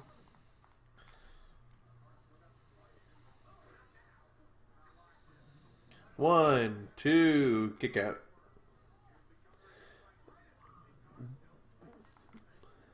Ooh, JR just said Titus has the perfect body. He ain't wrong. He ain't wrong. He wants to make it a win. Yeah, you gotta make it a win. That's a classic Titusism. Mm-hmm.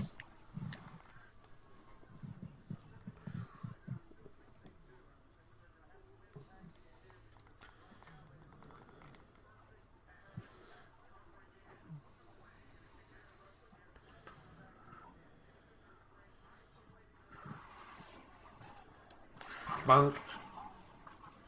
Rey Mysterio desperately wakes himself up in the corner.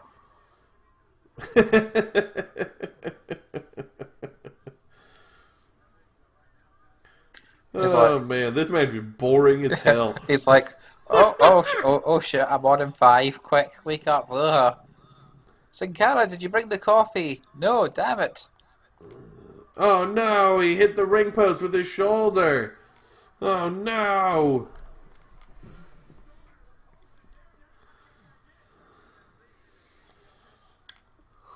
Here's our hope spot. Here we go. So you gonna get there? Enziguri? No Enziguri. Silly to Del Sol, where he botched it and gave himself a concussion.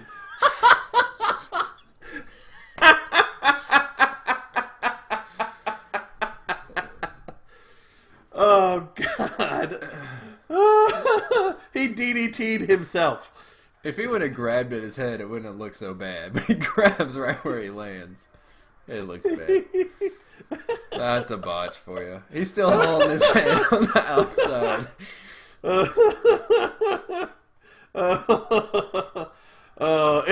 What makes it so funny is now we see the Salida del Sol all the time. Yeah. So we know that he did it wrong. Like back then, holding his head wasn't quite enough to know it's a botch. But now we see that move once a week on 205 Live or Raw. He absolutely botched that up. Is the ref checking on him? Himself. The referee's checking on him. So. Yeah, the ref checked on him. He definitely concussed himself. Oh, goodness. Bunk! Oh, no, he punched the mat! Oh, I love Darren Young.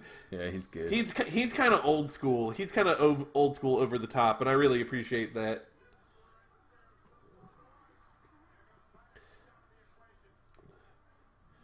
What is... Oh, okay.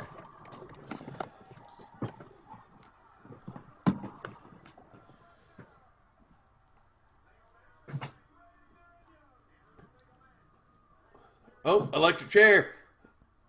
Oh, do it! Oh, he almost did the double knee gut buster.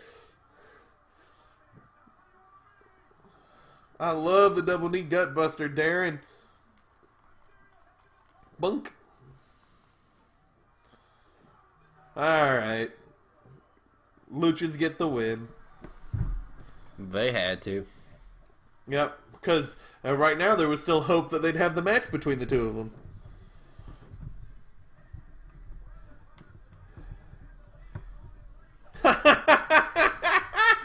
Oh, I know. Laughing at a concussion is bad. I shouldn't laugh at the concussion. I feel bad. Man. Yeah, he's like seriously hurt. Yeah, I shouldn't laugh at Botchkara for doing that.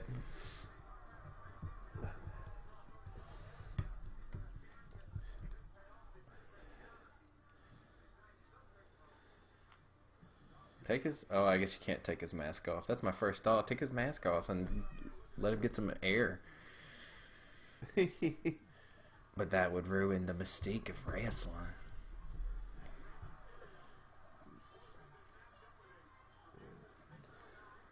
He was doing so good too. He was doing pretty botch free up until that point. Yeah, the only other botch was one that's arguable at best. It's definitely not a guarantee. So he no way made 2. No way had 2 botches. Poor fella. I don't I don't like that he hurt himself. That's sad, but I do not feel bad for Sin Cara. We went to Mexico when we were on that cruise, and man, they sell Sin Cara masks everywhere. It's insane. And They really, really marketed it. They love them.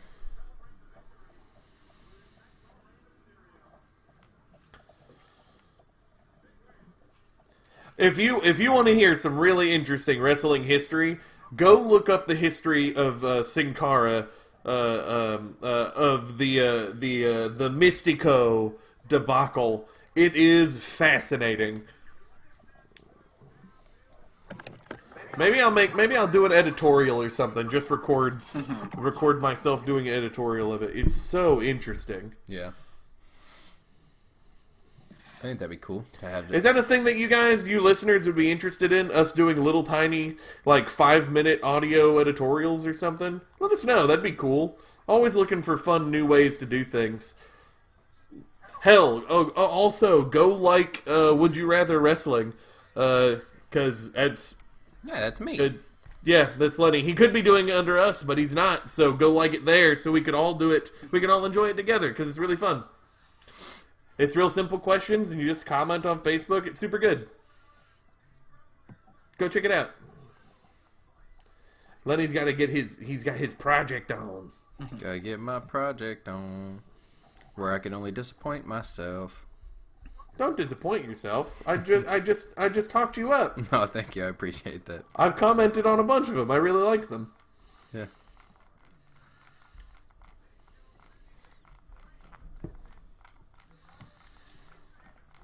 Oh, come on. I didn't hit a repel. Come on. Thank you. So this is babyface Sheamus. This is where most people were very not into Sheamus, yeah? Mm-hmm. I was. Yeah, I'm into Sheamus no matter what he did. But, I mean, I will not argue. Babyface Sheamus is definitely worst Sheamus. But I thought he had a really good title run that year. Well, when he wasn't facing Del Rio. No, and okay, admittedly he faced Del Rio about 85% of the time, but that 15% was good.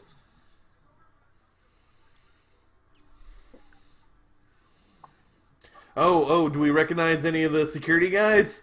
That's always fun when you watch old pay-per-views trying to find secret future wrestlers.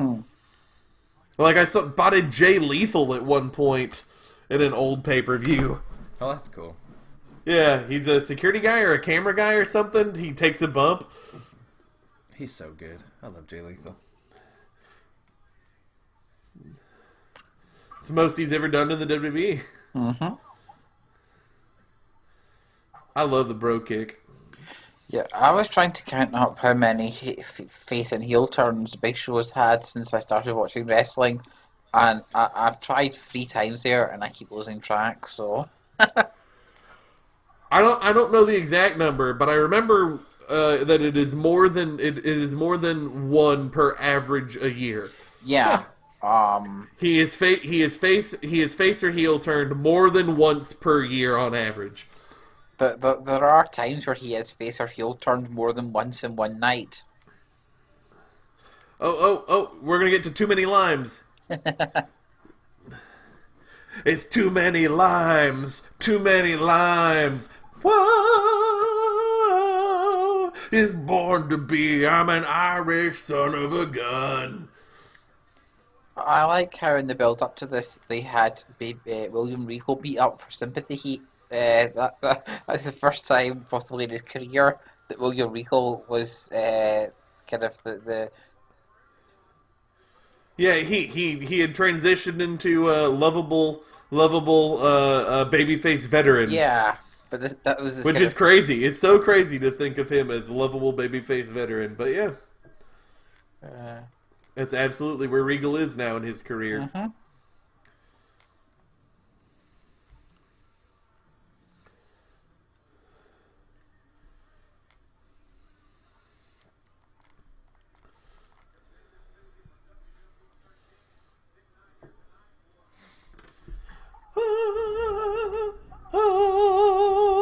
I have red hair. I'm Ronald McDonald.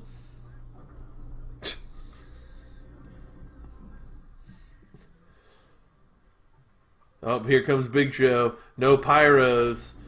This is MMA Big Show. With his terrible ring attire. Yep. We're looking at least one Hall of Famer here. I'd say 2, to be honest. I definitely think Sheamus could, and I would like him to, but Big Show is a guaranteed Hall of Famer. Big Show's a lock, but I think once you've been that many multiple time WWE champion, you're also a lock unless you do something really bad. But I forgot about the ironclad contract.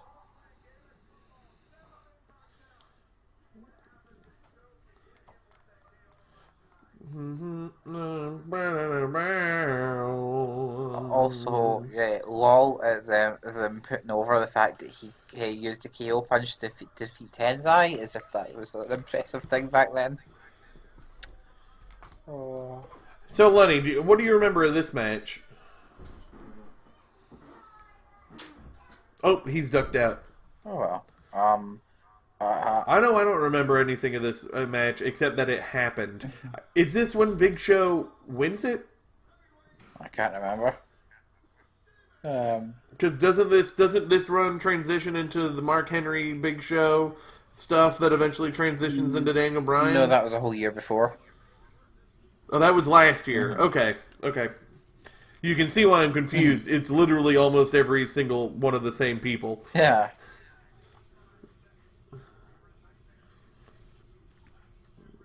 Oh, there we go.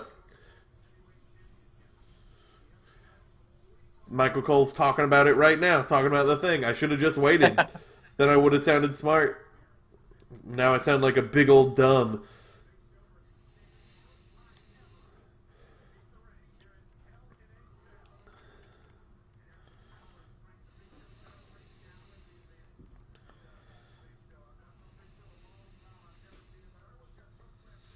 So yeah, this is literally the first time they had, I think probably the only time, one of the only times they've had Sheamus as the sort of underdog in his match.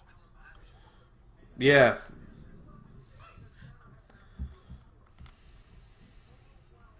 Yeah.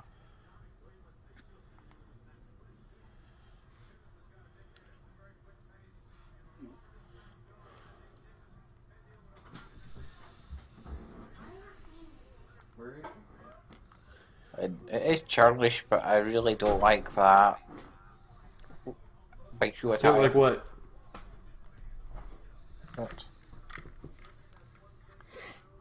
What do you not like? His I don't want to say his leotard, his attire for this the camel one. Oh, yeah. He used it a lot that year, and it just He did indeed.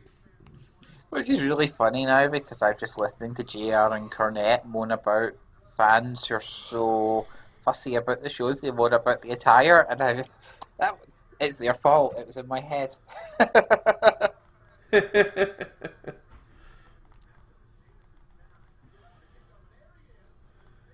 Oh. No, I really enjoyed Sheamus' title run at the time because he had, once you got past 18 seconds, which pretty much sunk him in the fans, he had a really good 2 out of 3 falls match with Daniel Bryan, and then he had a really good match with Ziggler. Yeah, I am definitely in the boat that the 18-second match was a good idea. That was a good plan. It was smart. It was shocking. It got both guys over in the long run. They had their incredible match the next pay-per-view, and it really was incredible.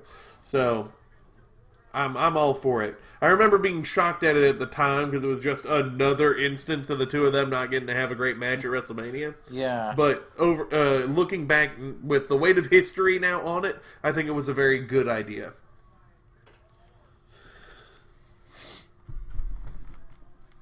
It is a shame they never did get their big match at WrestleMania, though. That went longer than 18 seconds because the two of them had really good chemistry together. Yep. I think both of them claim their match at Payback or whatever it was, the one right after Mania, as their best match of their careers. I at least think I remember reading that at one point. That might no longer be the case, but I remember that at one point. Both of them were really proud of that match.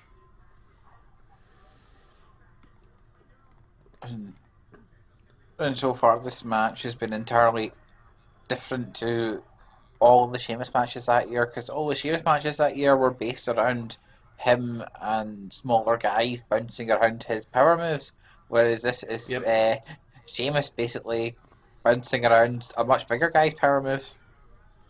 Yep. So, it's so funny. I remember reading an interview with somebody who was really mad at Sheamus because Sheamus is so muscular, he would always walk around and treat himself like he was a big power guy, even though he's honestly not that much taller than any of the guys wrestling. But he always acted like one. He wrestled like one, and that rubbed people the wrong way in FCW. That's silly. Yeah, it's interesting. He doesn't do that now. Nowadays, he's adopted more of that old school British strong style with his power moves, which is great because he's always been kind of Britishy strong style. But in WWE, he tried to treat himself like a monster. I just looked up and Sheamus is 6'2". That's my height. I thought he was much taller. Yeah. I always forget you're such a big old panda boy. Big old Scottish panda man. Panda man. Your demeanor is so sweet and silent. I think of you as a little tiny boy, but you're a big old boy.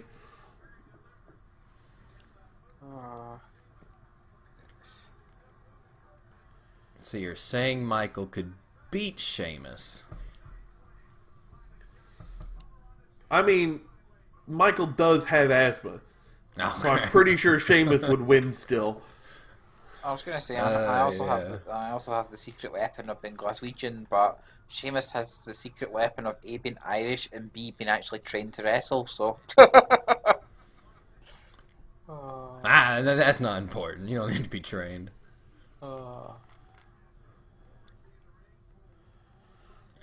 just gotta have He stepped right on him. Oh, he's so big. That would hurt.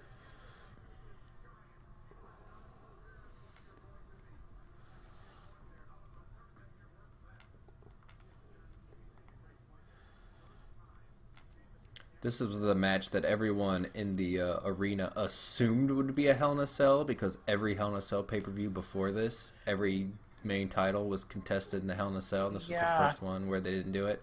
So when the cell didn't come down, everyone around us were like, "What the hell? Why isn't the cell coming down?" So I don't know if it translated audio-wise, but the crowd is incredibly dead for the beginning of the match because they're so disappointed that the cell doesn't come down.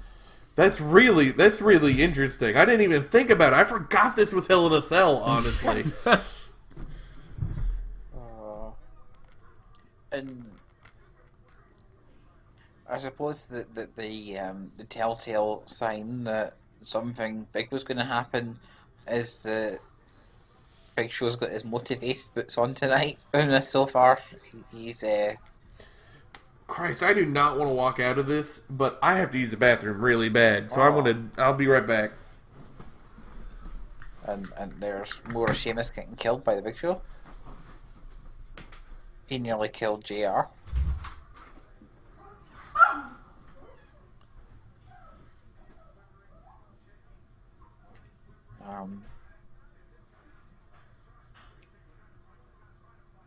And they've really got a good underdog story going here, which, as I say, is completely the opposite of how Sheamus's title matches have been going that year. So it was interesting. Yeah, I guess the biggest guy Sheamus wrestles is Del Rio that year, right? Yeah, Because before Ziggler and Bryan are small. Mm. And Del Rio's not big, but and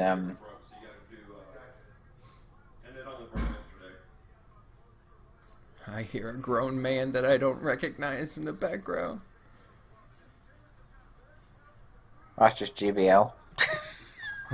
No, that's even worse than I thought it would be. Run! Not JBL. He's gonna make me climb a mountain with him.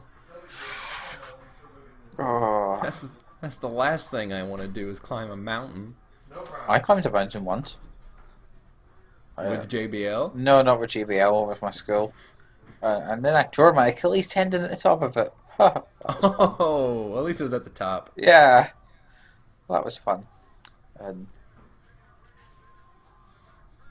I assume when you climb the top of a mountain, people leave their flag at the last person who got up there, and then you get to take it down and put the new flag on it. sadly not. It was Aw. it was Ben Nevis, so you'd never have people stopping with their flags at this rate, and everyone goes up there now. But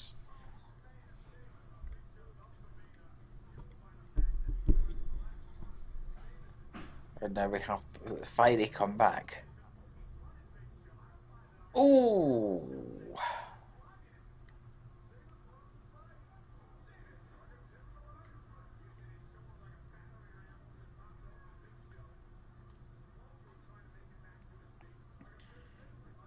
What is Sheamus doing at the next WrestleMania after this? That's Yeah, he was facing the Shield. okay. Yeah, he's part of that randomly thrown together. Yeah. Team with Big Show, actually. Yep. Oh, long-term story booking. Big Show has to turn face. Yeah, and then he turned heel during that match. See? It's literally... you just can't... If you had forgotten to count that, now you can count that in your thing. Oh, I gave up. There's so many, especially if you're going through his whole career.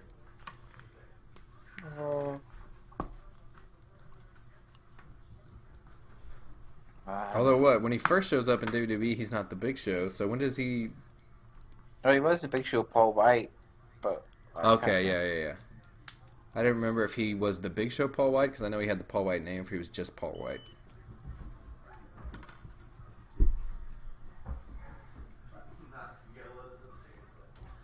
And then in WCW, he was the Giant, the Big Show Paul White. Lizzie, come on. Lizzie.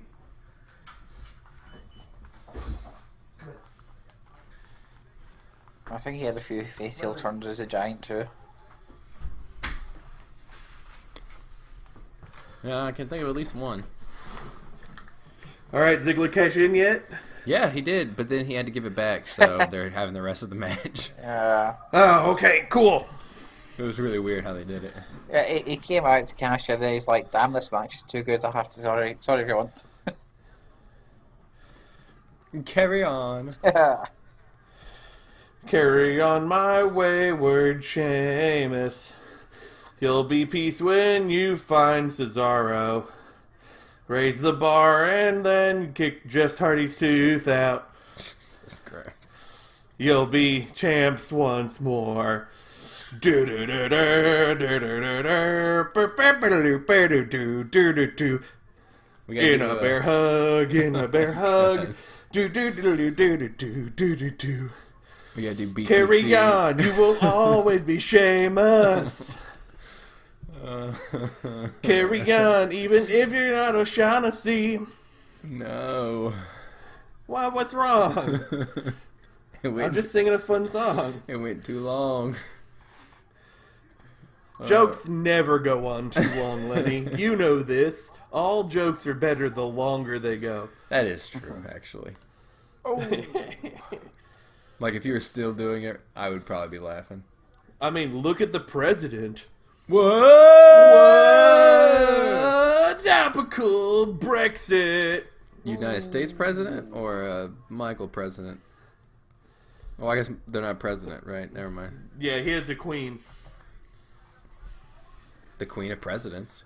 The queen of presents. Be elected queen of presidents. Honestly, I'm not gonna do it. Mainly because I don't know enough about how the government works, so I'm not gonna embarrass myself. If it was about the Bible, I could do it. That's the only thing I can sing parodies about, the Bible. And wrestling, obviously. We need more religious characters in wrestling.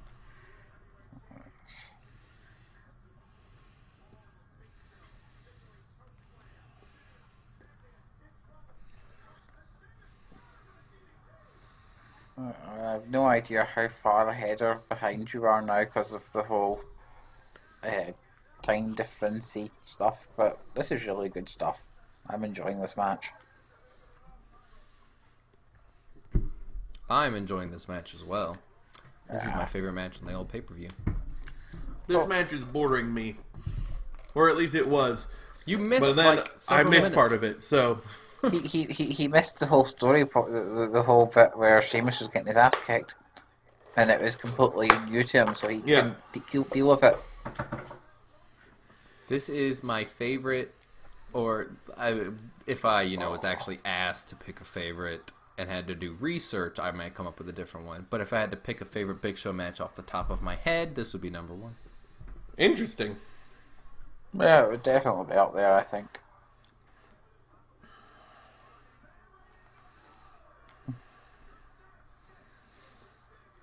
But once I'm allowed to do research, things usually change.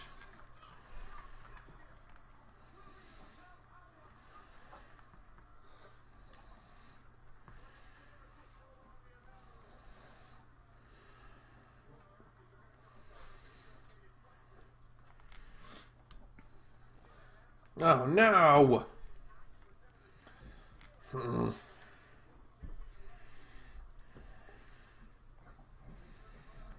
I was going to say Shades of Rusev, but he hadn't even debuted back then.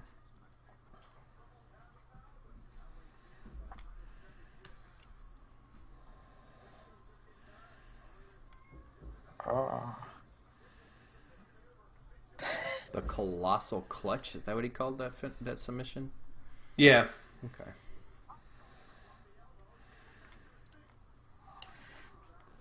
His ode to Scott and Rick.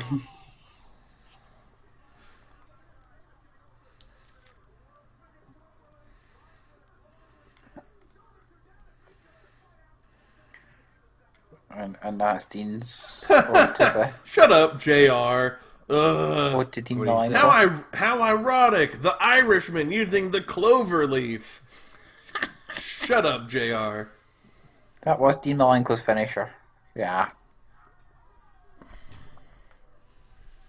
And I like how when Big Show kicks out of anything, literally he's sending Sheamus out of the ring with the force.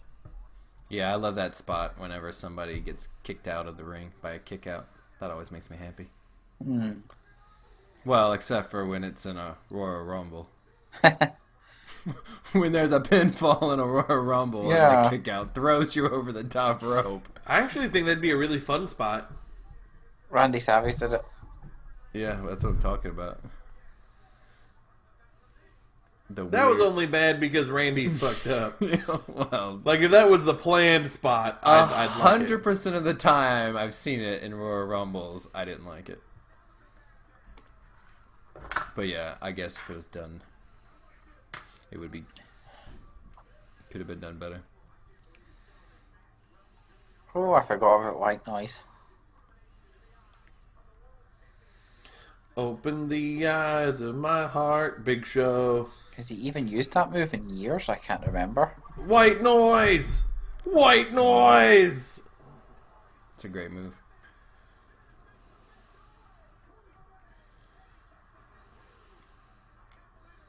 With his eyes closed, he kicked out at 2. Like a pro, baby! Ain't no cock and no head.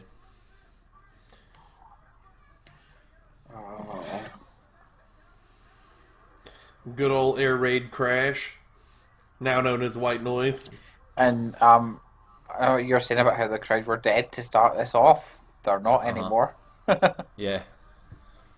Oh.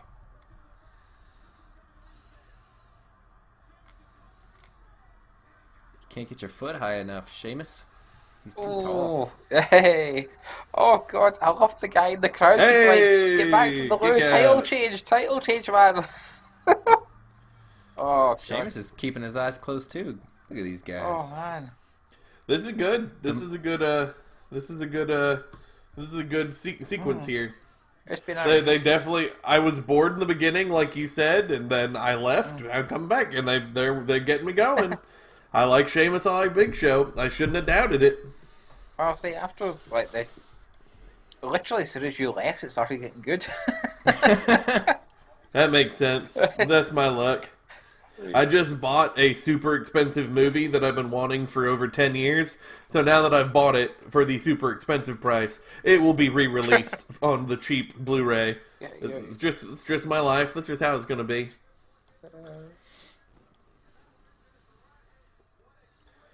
And, That was my anniversary present money. You point out that was the first time anyone had ever kicked out the heel punch.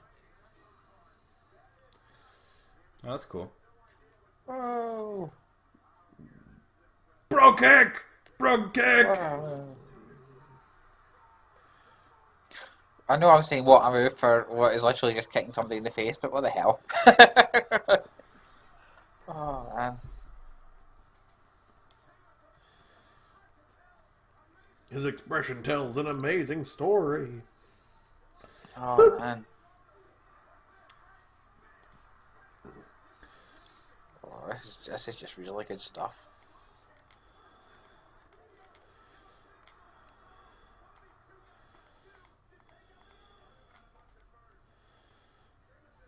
Ooh, JBL just said no one's ever kicked out of the bro kick. Yeah, I think that was the case at the time too. So both of these finishes had been pretty well protected. That's cool. He's going to go for the second.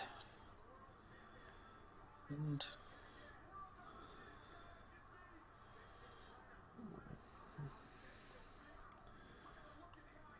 Ooh. Oh, there's the second one. Oh man. That's it. That's the end. Big Show wins. Wow. Miz is no longer match of the night. That was great. That is. That was a good match. Big Show. And you can see how kind of Get much along with my dad tonight. you can see how much it means to Big Show to actually get the belt. Oh, if you're ready for dinner, then you better show. I don't know. Why am I trying to be Weird Al over here? I'm gonna stop. I mean, Weird Al is very successful. Yeah, but I'm not. That's the end of that sentence. Yeah, I gotcha. Right. Oh, see, now I'm tempted to look and try and work out what Big Show's greatest matches are, because I think that's definitely got to be up there.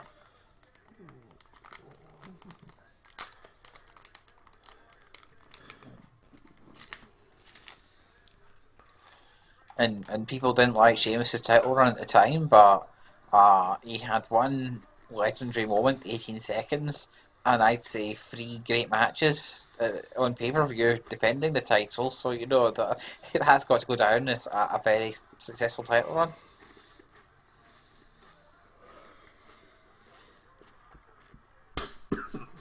Oh.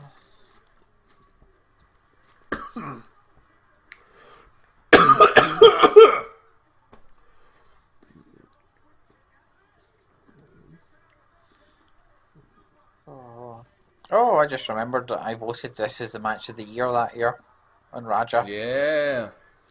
Nice. I don't remember what I picked for my match of the year that year. Right. I might have that. I might have that written down somewhere. I was actually just checking there to see if I won't have yours, obviously. See if I still, I'm gonna see if I have it written down somewhere. did I ever keep my matches of the year from that year. You won't see it coming. Oh, nope, I do not have it written down anywhere. Oh dear.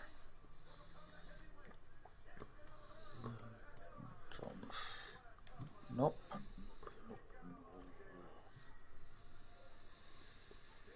You have to love Sheamus. You have to. Ooh, this women's match coming up has 2 women I really like in it, and 1 that I despise. So that'll be fun.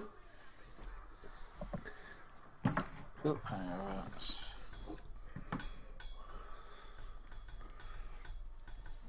Isn't that right, Benoit? Are you talking to Chris Benoit's ghost again? No, I'm talking to his action figure. Alright, it's a little The fact that his ghost can hear me and answer back is just bonus. his spirit had to be locked somewhere. Hopefully locked up, and I don't want to know nothing I say to end that sentence that will make anyone happy. So I'm just gonna. I have found my my top 10 for 2012 because it's still in my PMs. Apparently it was Sheamus versus Big Show, and then underneath Taker, Triple H Mania, Sheamus, Bryan, Extreme Rules. So that's the 2-3 falls match we were talking about. Kane, Bryan, SummerSlam. Drew McIntyre v Sin Cara on Superstars, July 2012. I see this one now. Forgotten about that. Punk, Bryan, Money in the Bank. Beth v Natalia, SmackDown, October. Road Scholars, Ray, Sin Cara, TLC. I remember that. Team Ray v Team Tensai Survivor Series, and The Shield v Ryback, Bryan and Kane, The Shield's debut match. There were some good matches there. Yeah.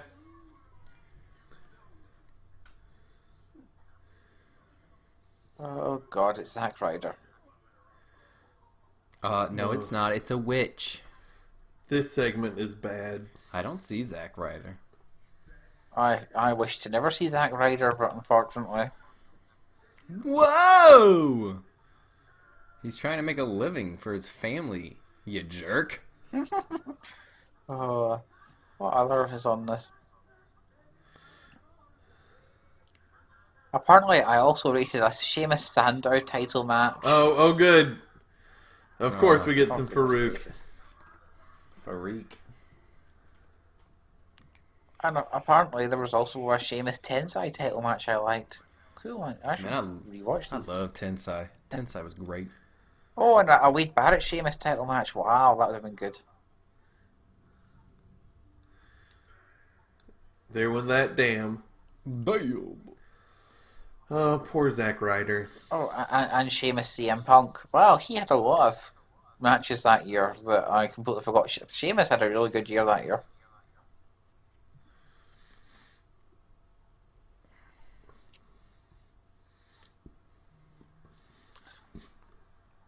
Two men who won't be in the same room anytime soon. Mm.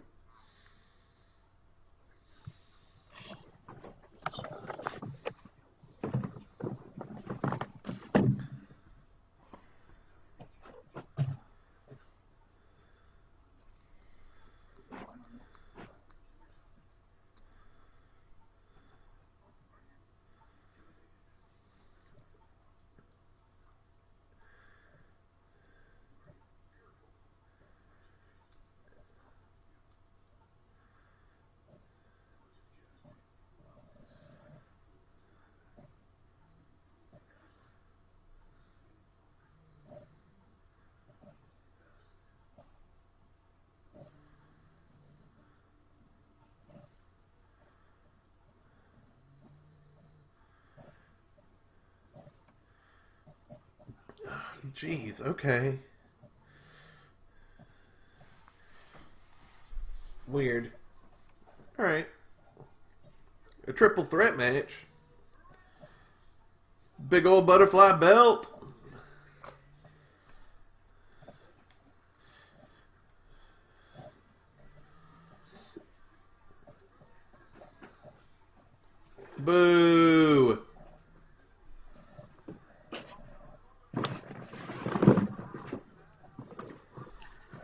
Boo! Give me Layla and Caitlyn. I do love Caitlyn and Layla. Uh, And I like Eve.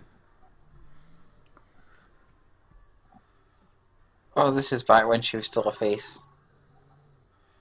I liked her I heel thought she run. was a heel at this point. Because Zack Ryder and Oh, Teddy yeah. Long are both babyface. Hard to tell at times. Yeah, Layla! She's dancing. So you know she's a face. Yep. I love Layla.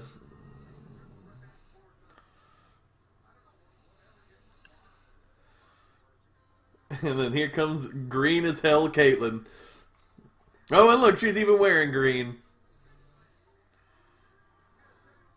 This is before she found her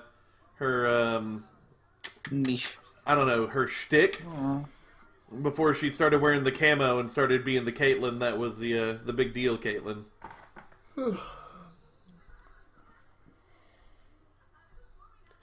Oh no! Did Big Cass hit you from behind and then pretend next week? We'll talk about it every week on BTC until we figure it out. Yep.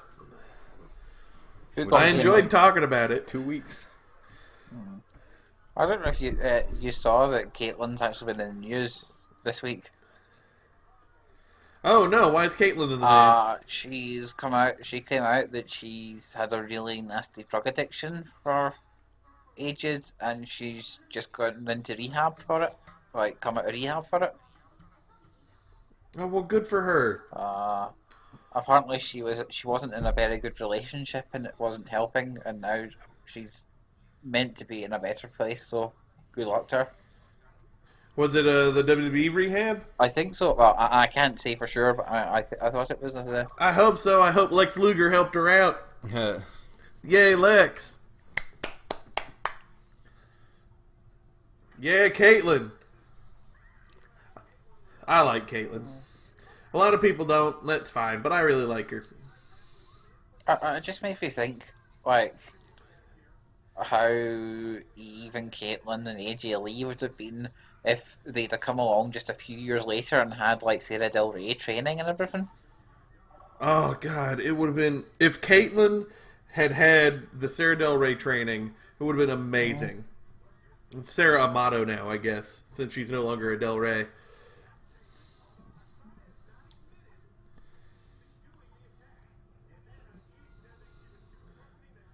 Trending now, we want Ryder. That's a good sign. That's never a good sign.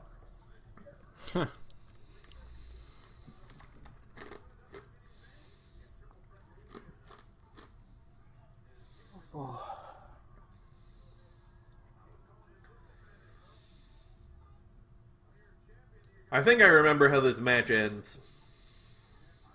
I think it ends with somebody winning. I think it ends with Eve Torres doing shenanigans to keep the title. Well, Layla was the only time I ever saw one of those Diva Search things and called the winner correctly.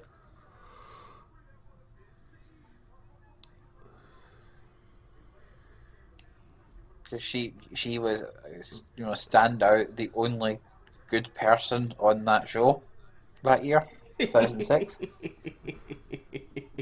That was a nice spot. I like that spot. The double pin. Neither of them actually tried to break the other one from pinning it, and then Eve kicks out. That was a good spot. They got everybody over. I like it.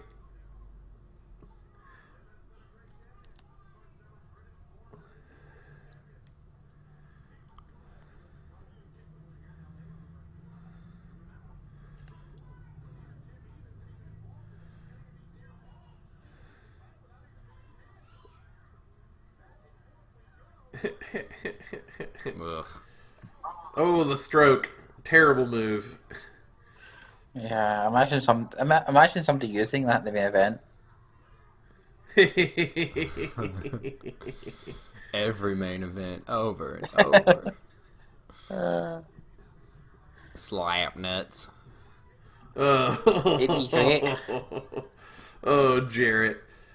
I don't want to say too much bad about Jarrett. He's clearly going through something really bad right now. Yeah, but he wasn't back then when he was saying slap That's nuts true, and back hitting then. it, so fuck that. Back then. Yeah, you're right. You're right. I'm with you. Jeez.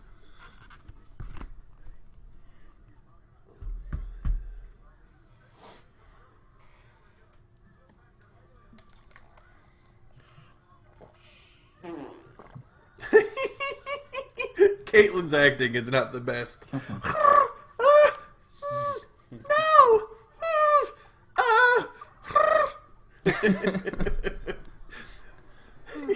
Oh man. I like Jessel doing it. That's good. I can't even make that sound. The little bird noise. That's pretty hot, though. That's what she was doing. Well, that's hot. Thanks. Hey, that was nice.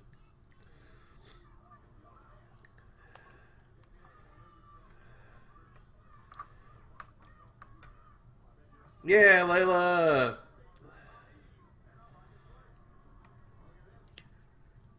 Oh. 1, 2.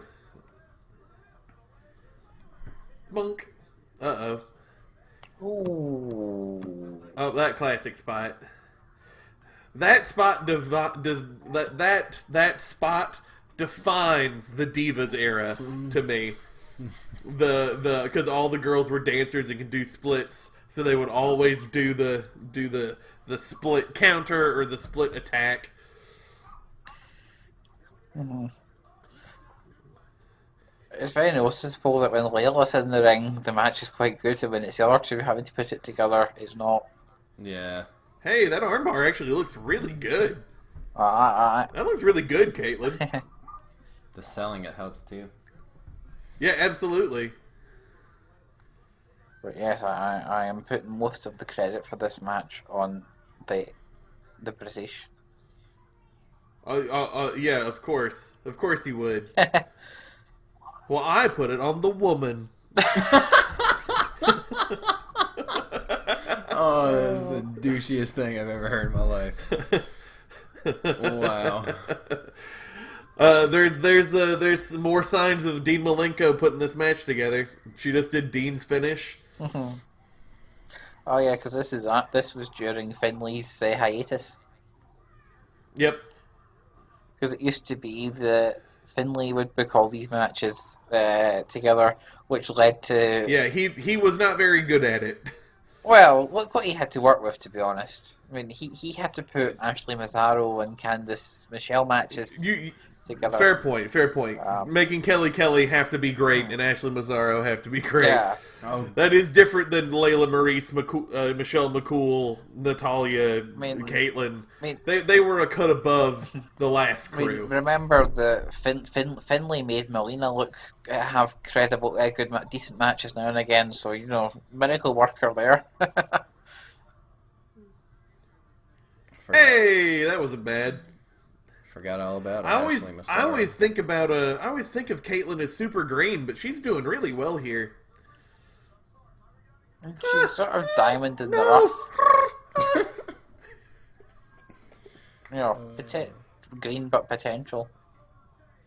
Who she remind me of She reminds me of somebody in the Mae Young Classic, and I cannot think who. What? Who? Probably Jazzy. Alpha female? No, so one of the others was kind of like lots of potential, but also really green. Abby Leaf or somebody like that. I can't remember. Oh, she missed. Alright, so no shenanigans. So I didn't quite remember correctly. No, nor any mayhem. Lance Storm would be so disappointed. That match was good! Yeah. I liked it. Yeah. That was good. It makes me miss Layla. She was really good. I like Layla too, yeah. And I remember I ran Fantasy WWE in 2011 or so, and I had Sheamus and Layla on my team, and they made me so many points. All the time, they got me so many points. I liked running fantasy WWE. It just forced me to watch so much wrestling. Oh yeah, I remember that. Yep. How many people did you run it for? Because I ran one with about 10 people. I think we had 20. I think we had 20 guys in there. Yeah, that's a lot of work. Yep. I picked Alberto Del Rio. I remember that much, and everyone was like, "Oh!" And then he won the belt twice. That's literally got all my points came from.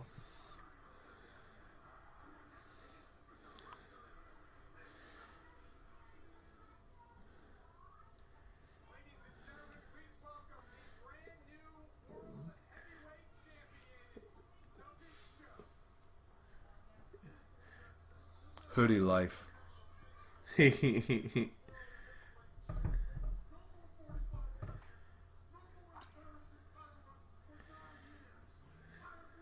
Good for you, Big Show.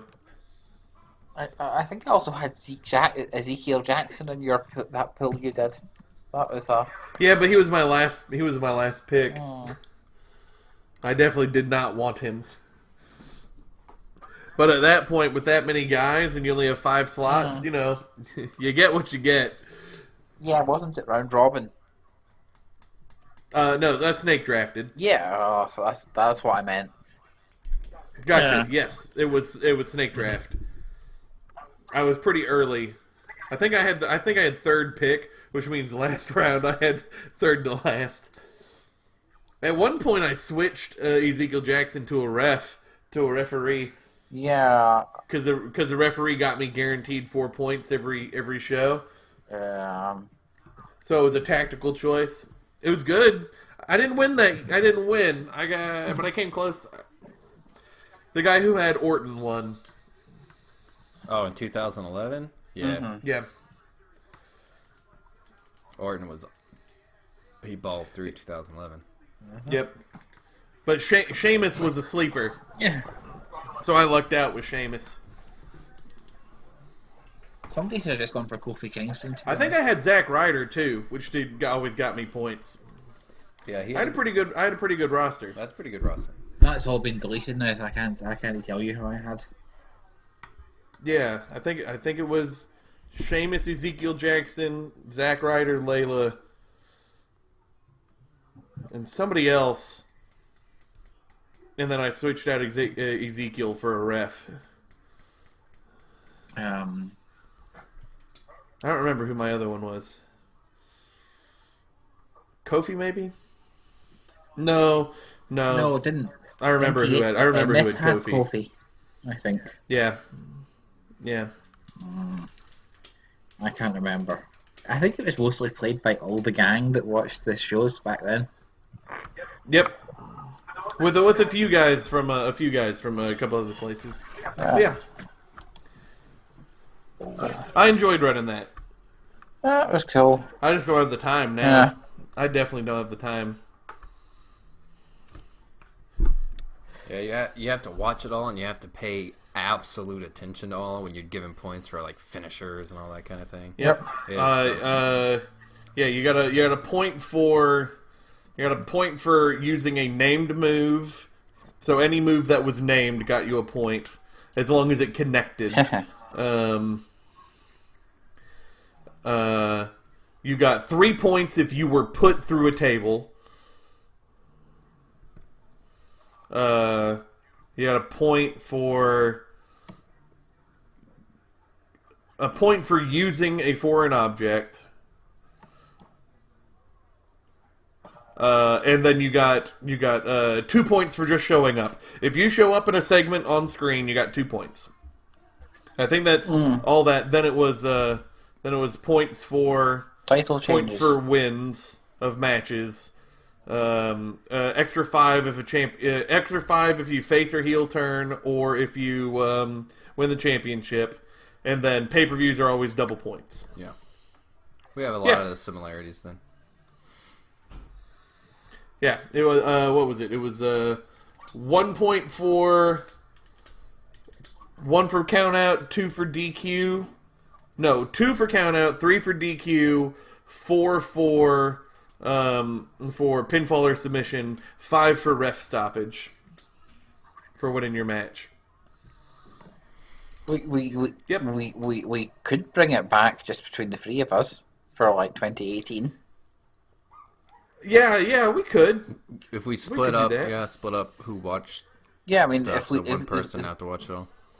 if you just made it like That's pay-per-view possible. only, then you just had to. And then if the Well, we already have the prediction show, and we have the BTFI, which is going to get a little bit of a rework as a separate thing for next year.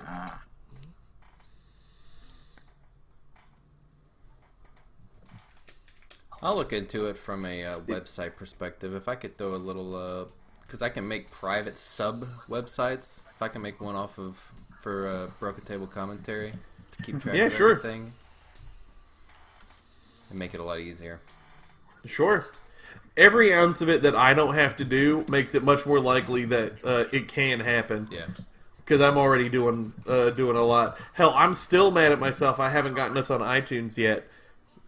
I need to get one of you two guys to do that, because every time I try, my eyes start to glaze over. Well, if you give me the username and password used for SoundCloud, I can do it, but you have to give me all that information. Okay, I can do that. I like that shirt, that GTS shirt. I own that shirt. That's a good one. That is a good one.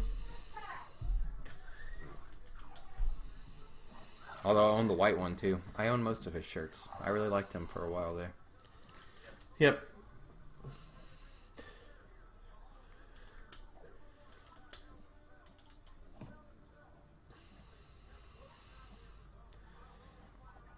There's the first sign of something fishy, because I watched FCW every week. I look in that ring and I say, "Wait a minute, that referee, that's Brad Maddox.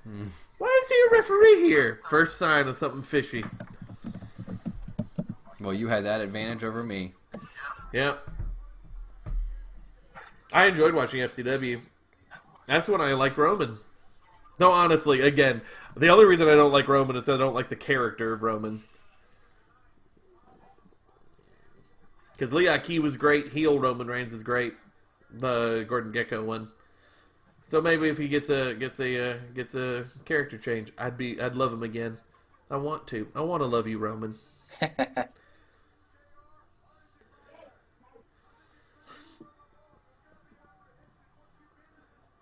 Look at Brad Maddox. Oh, goodness. So stupid. Do you remember the time where this was the most controversial thing that Brad Maddox had ever done? Oh, it's simpler. Oh, a simpler time. Where this match was his most controversial moment to the legacy of wrestling.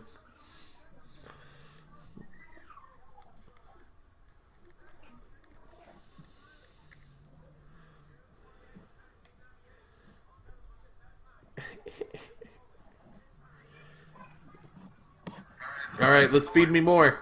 Feed me more Ryback.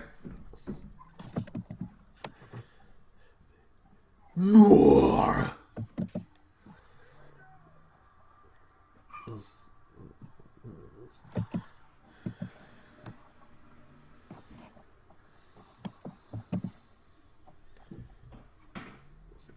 I always thought it was weird that they would always zoom in when they did the pop, so you could never see what the actual pyro looked like. What does that pyro look like? I don't think it is a pyro. It's just a sound. It's just a sound clip? Yeah. See, that makes sense. They just always zoomed in on them, so I just assumed there was, a little bit of pyro that was going off and they refused to show it to us.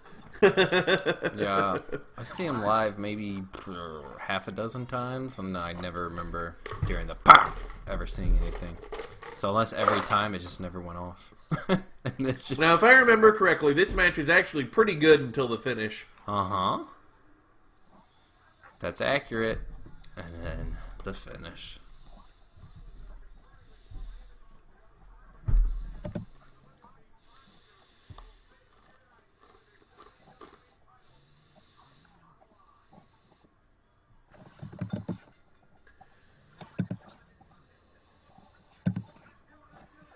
Man, the Shield debuts the next pay-per-view, don't they?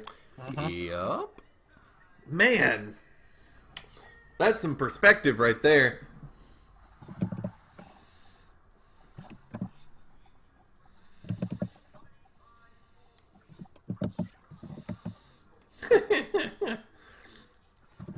Punk does a lot of things I don't like, but his character and acting work is always on point. Yeah, he's doing fantastic. Even when he was doing the backstage thing with Vince, he just looked scared shitless about facing Ryback. It was all really good. It was so interesting. Yeah.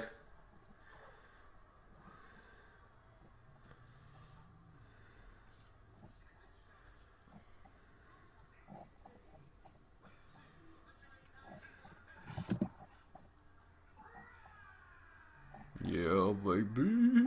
Ryback's a little bit more over than I thought he was.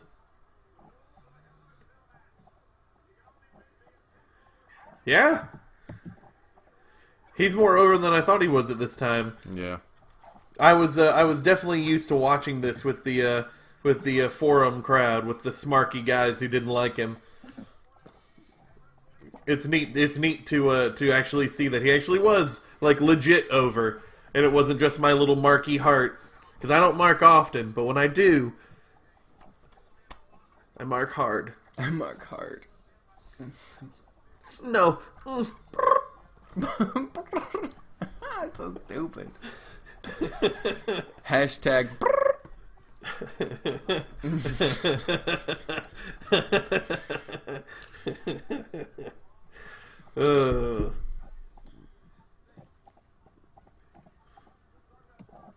He's just moving his knees. Move those knees right back. He's got a lot of Ultimate Warrior mannerisms, which is clearly part of the reason why I like him, clearly. I clearly twice in one sentence. That's bad. That's bad. Oh, goodness. I've just put together the TLC results, by the way. Because you just reminded me I hadn't done them yet. Oh, for the prediction show, yeah. So who came out on top? Okay, in reverse order, bottom 6th place, Wrestling Empire, 7 points. 5th place, WWE Logic, 9 points. 4th place, She Who Must Be Obeyed, 17 points. And remember, the Balor match wasn't counted because of change of opponent. 3rd place, 18 points, Lenny. 2nd place, 26 points, me. And in 1st place, with 26 points, but 6 out of 6 results correct as a tiebreaker, is Jessel. Hey, look at me! Oh, that'll have done something to the... I'm good at predicting bad pay-per-views. Yeah. And to be honest, Lenny only suffered because he tried to predict things against the grain to get points.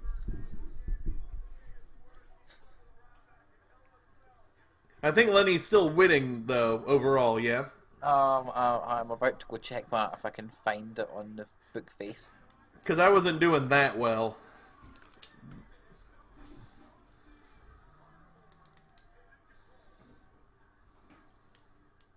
Oh, come on, Facebook. Did you say that you just voided the Finn Balor match? Yeah, like we discussed on the show. Oh, I thought we said that we were voiding the TLC match as well.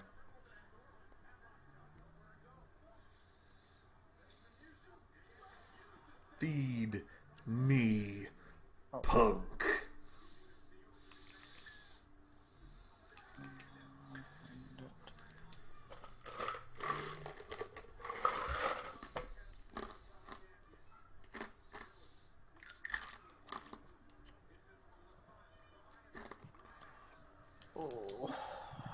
How outlandish it was to think that Goldberg would show up. All possibilities existed, except for one.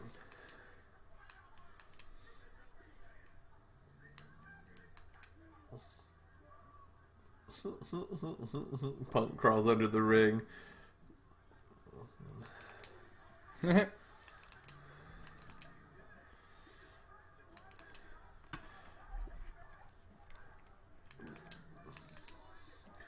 Look at you, Punk, selling. I remember all the reason I liked you. I never really cared for your in-ring work, but all your character work is so good. It's so good. He reminds me of Stone Cold, because I don't like Stone Cold in-ring, but all of his character work and selling and all of that is always so good. That's a good point. Hence why everybody wanted to see Punk versus Stone Cold. Straight Edge versus beer-swilling Texas Rattlesnake. That's a dream match that I do wish could have happened. Oh, you know what? I just thought of that would be amazing? Replace one of these pay-per-views with, like, a dream match pay-per-view.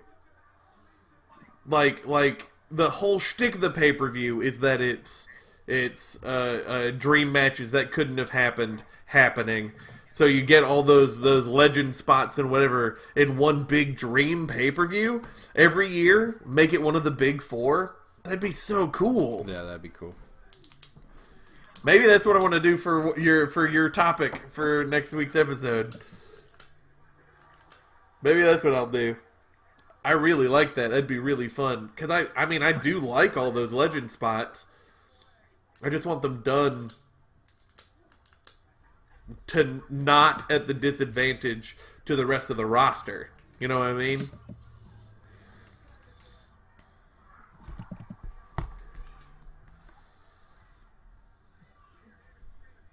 That's a pretty nasty cut that Punk's got on his shoulder.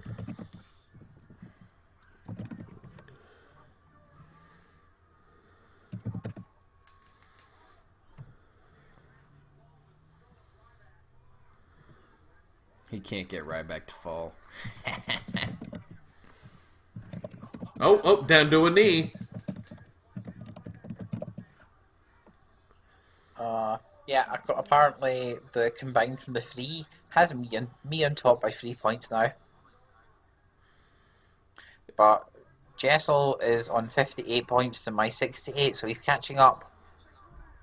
And Lenny's on 65 points. Well, hey, there you go. I had one good prediction round. Catching up. Maybe I'll keep it up.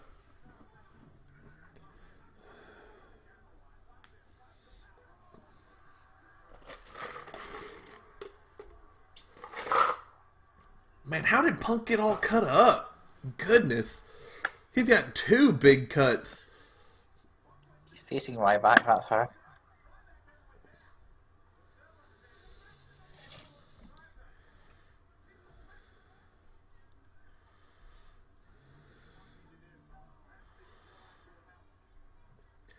You know what? You know another thing I'd love to see? I'd love to see La Parka get a Legends contract so that whenever anybody needs a chair, he just shows up and gives it to him. Oh, goodness. He comes back as the chairman of the WWE. I loved his chairman gimmick. I like La Parka. And then he could stop being L.A. Park and could go back to being La Parka. I think there's a legal issue there, unfortunately. Well, yeah, the legal issue is that WWE owns the name La Parka. No, WWE own it now. It was somebody in New Mexico originally. Yeah, WWE owns it now. They bought it with all the WCW rights and stuff. But or last I checked, though. To be fair, that was a while ago, so that could be different now. because there's a La Parka in Mexico. Oh, he actually bent the steps. That's a real hit. No fake hit on the stairs. That was good. Yeah, it was Triple A called copyright on La Parka, the name. Gotcha. Triple A owns it. Well, there you go. Look at me being wrong again. I'm just wrong all the time. Oh, but not in the pay-per-view predictions that week. Boop. Backpack stunner. See, this combo always... Skip Sheffield's old finish. Regular move for Ryback. This combo always reminds me of how when they were facing each other the next year, when Punk was about to leave, and one match, Punk got a concussion because of Ryback mistiming a move, and this is when he was like really paranoid. So he came backstage and Hartley asked Ryback, were you told to try and hurt me, or are you just dumb as fuck?" And apparently Ryback looked at him and went, "Sorry, man, I'm just dumb as fuck." Oh.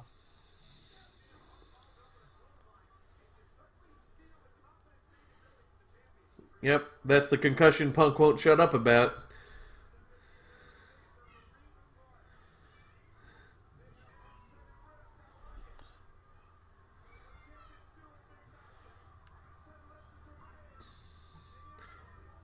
Luckily, Punk's new career, he doesn't have any worry of concussions.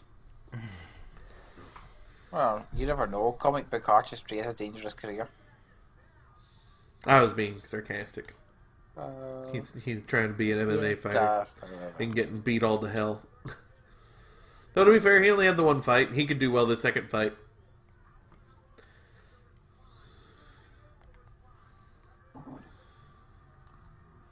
I thought he'd had his second match by now. Nope.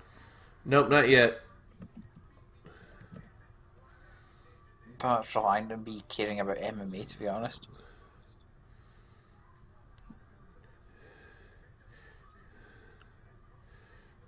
Hey.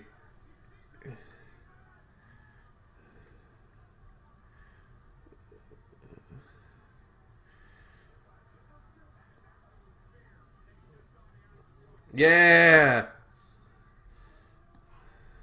He's so cool. It's when they're trying to pay homage to Steve Blackman, they're kendo sticks, but when they're paying homage to the Sandman, they become Singapore canes. I like Sandman. Like, he's bad, but I like him. Just something about him.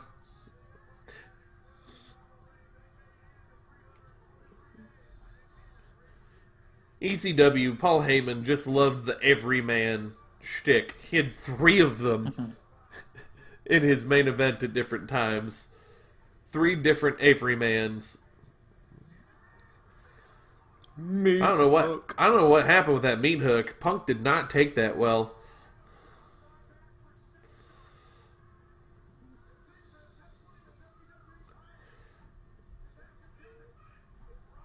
Shell shock.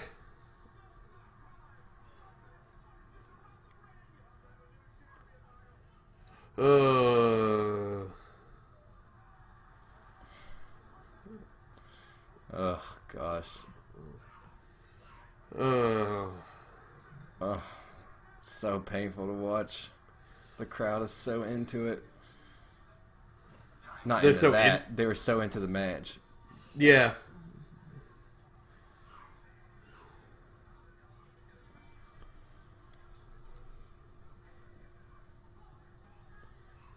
I would have rather Punk just have won. Just have Punk just find a way. Yeah, to win. totally.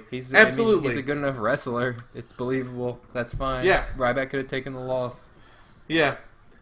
For whatever reason, just like with Goldberg, they feel like the only way they can have an undefeated streak end is with shenanigans nonsense. And then they have the Maddox doing the general manager stuff, which is just, ugh. Yep.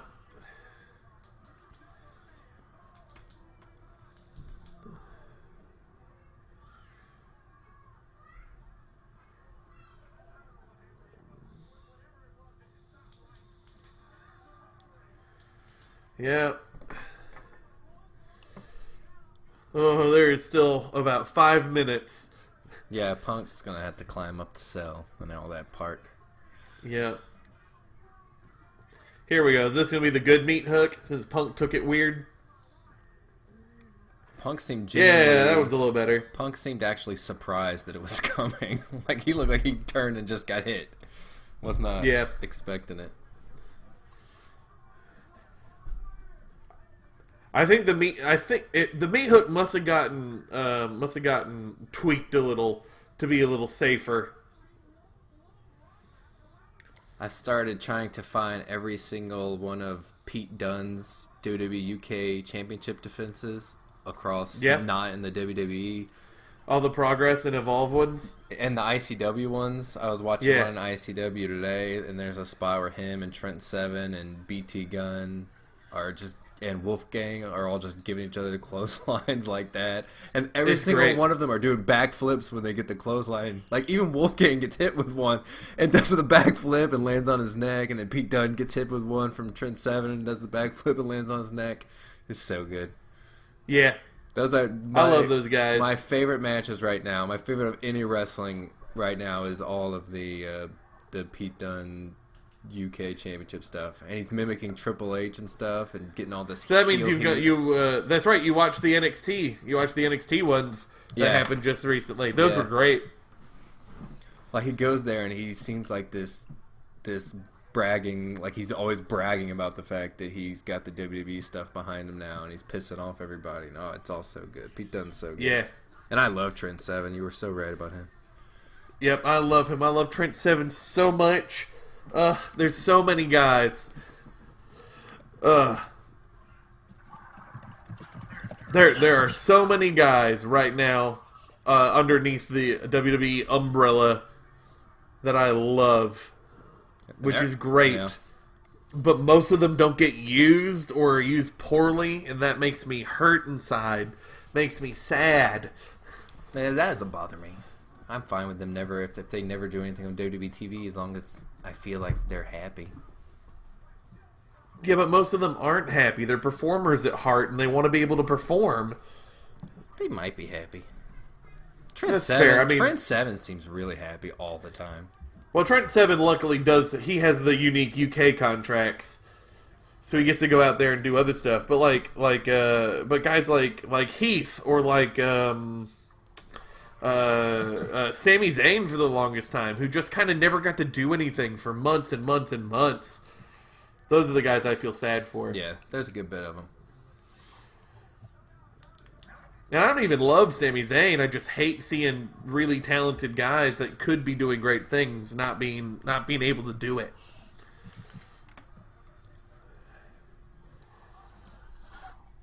Man, Punk got all cut up. Mm-hmm. So this he must just have like thin skin or something. This pay-per-view is essentially a two-match show. I'd give it 3. Even with this ending, I thought the Hell in a Cell was good.